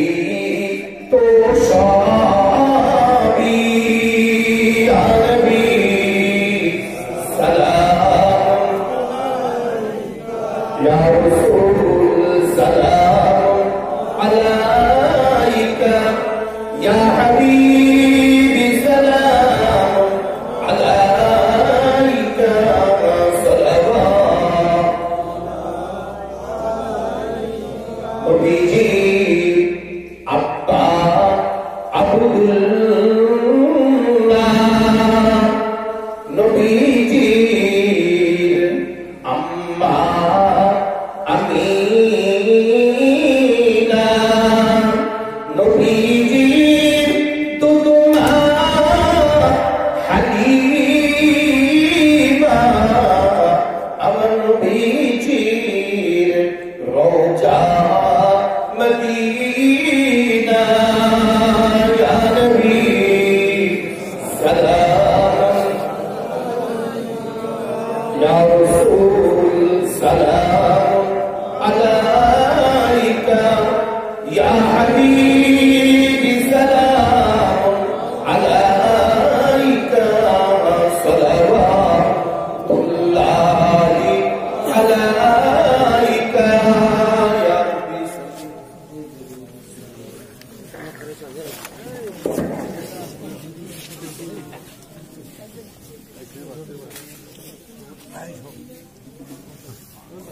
بلغ العلا بكماله كشف الدجى بجماله حسنت جميع خصاله صلوا عليه وآله اللهم صل على سيدنا مولانا محمد وعلى آل سيدنا مولانا محمد اللهم آمين ربنا ظلمنا أنفسنا وإن لم تغفر لنا وترحمنا لنكونن من الخاسرين رب اجعلني مقيم الصلاة ومن ذريتي ربنا وتقبل دعاء ربنا اغفر لي ولوالدي وللمؤمنين يوم يقوم الحساب أنت ولينا فاغفر لنا وارحمنا وأنت خير الراحمين رب العالمين الله আমরা গুনাহগার সিয়াকার বদকার পাপের বোঝা মাথায় নিয়ে আপনার পাক দরবারে গুনাহ মাথা দুটি করে হাত তুলেছি মাওলা আপনি আমাদের সকলের তামাম জীবনের গুনাহ খাতা মাফ করে দিন দরুদ শরীফ ফাতিহা শরীফ কালেমা শরীফ কোরআন শরীফ হাদিস শরীফ যা কিছু পড়া বলা হয়েছে বাড়িতে যারা পড়াশোনা করেছে ত্রুটি বিচ্যুতি ক্ষমা করে কবুল করিবি খুশি হয়ে যদি কিছু সওয়াব দেন সর্বপ্রথমে আমাদের নবী যিনি মদিনার সবুজ গম্বুজের নিচে শুয়ে আছেন আমার নবী পাকের পাক রওজা পাকে পৌঁছে দিন নবী পাকের আল আওলাদগণ উম্মাহাতুল মুমিনিন तमाम সাহাবাগণ তাবিঈন তাবিঈন আইম্মায়ে মুজতাহিদিন সকলের আল্লাহ পাকে সওয়াবগুলো পৌঁছে দিন জান্নাতুল মুআল্লা জান্নাতুল বাকি ওহদের বদরে হুনাইনে সিফিনে খাস করে শহীদে কারবালা মাঠে পৌঁছে দিন মক্কা শরীফ মদিনা শরীফ আজমির শরীফ বাগদাদ শরীফ কানপুরি শরীফ কুটিয়ারি শরীফ ভোলা শরীফ বসিরহাটে হাড়োয়ায় কাজীপাড়ায় ভাঙড়ে খোলাপোটায় মানিকতলায় মাঝেরাইতে পানি গোবরায় আপনার মাহবুব বান্দা যারা শুয়ে আছেন সকলের আল্লাহ পাকে সওয়াবগুলো পৌঁছে দিন আমরা যারা হাত তুলেছি আমাদের আব্বা মা দাদা দাদি নানা নানি ভাই বোন শ্বশুর শাশুড়ি আত্মীয় স্বজন যে যেখানে যারা ঈমান নিয়ে কবরে শুয়ে আছেন সকলের আল্লাহর সওয়াবগুলো পৌঁছে দিন আয় আল্লাহ এই গ্রামে যত মানুষ যারা ঈমান নিয়ে নারী পুরুষ কবরে শুয়ে আছেন সকলের আল্লাহর সওয়াবগুলো পৌঁছে দিন রব্বুল আলামিন আল্লাহ আমরা যারা হাত তুলেছি জানি না কবে কোন মুহূর্তে আমাদের মৃত্যু এসে যাবে মৃত্যু আসার আগে খাঁটি মুমিন মুসলমান করে দিন আজকে বিশ্ব নবীর স্মরণে বিশ্ব নবী দিবস উদযাপন করার জন্য যে জওয়ান যুবক ভাইরা অর্থ দিয়ে বুদ্ধি দিয়ে শ্রম দিয়ে সহযোগিতা করেছেন আল্লাহ তাদেরকে আপনি নামাজি করে দিন আল্লাহ তাদের আয় রোজগারে আপনি বরকত নসিব করুন আল্লাহ পাক। এই গ্রামের বালা মুসিবত দূর করে দিন আল্লাহ। সকলে রুজি রোজগারে বরকত নসিব করুন আল্লাহ। রাসূলুল্লাহর সুন্নাত মোতাবেক চলার তৌফিক দিন আল্লাহ। আসমানি বালা আসমানে তুলে দিন, জমিনের বালা জমিনে পুঁতে দিন। দুনিয়ার শত্রু থেকে হেফাজত করুন আল্লাহ। আয় আল্লাহ পাক, আল্লাহ তাআলা আমাদের জীবনের সব গুনাহকে মাফ করে নেক বান্দাদের অন্তর্ভুক্ত করে দিন আল্লাহ। আল্লাহ যতদিন বেঁচে থাকি রাসূলুল্লাহর সুন্নাত মোতাবেক চলার তৌফিক দিন আল্লাহ। ওগো আল্লাহ, আমাদের মনের নেক আশাগুলো আপনি পূরণ করে দিন আল্লাহ। বদখিয়াল বদচিন্তাগুলো মাথা থেকে ধুয়ে মুছে সাফ করে দিন আল্লাহ। আয় আল্লাহ পাক, আল্লাহ তাআলা আমাদের দোয়াগুলো নবী পাকের কদমের ওসিলা করে কবুল করুন আল্লাহ। আউযু আমরি ইলাল্লাহ ইন্নাল্লাহা বাসীরুম বিল ইবাদ। লা তাকনাতু মির রাহমাতিল্লাহ ইন্নাল্লাহা ইয়াগফিরুয যুনুবা জামিআ ইন্নাহু হুয়াল গফুরুর রহিম। সাল্লাল্লাহু তাআলা আলা নবিয়িল কারীম ওয়া আলা আলিহি ওয়া আসহাবিহি আজমাইন। وارحمنا معهم بحق لا إله إلا الله لا إله إلا الله لا إله إلا الله محمد رسول الله।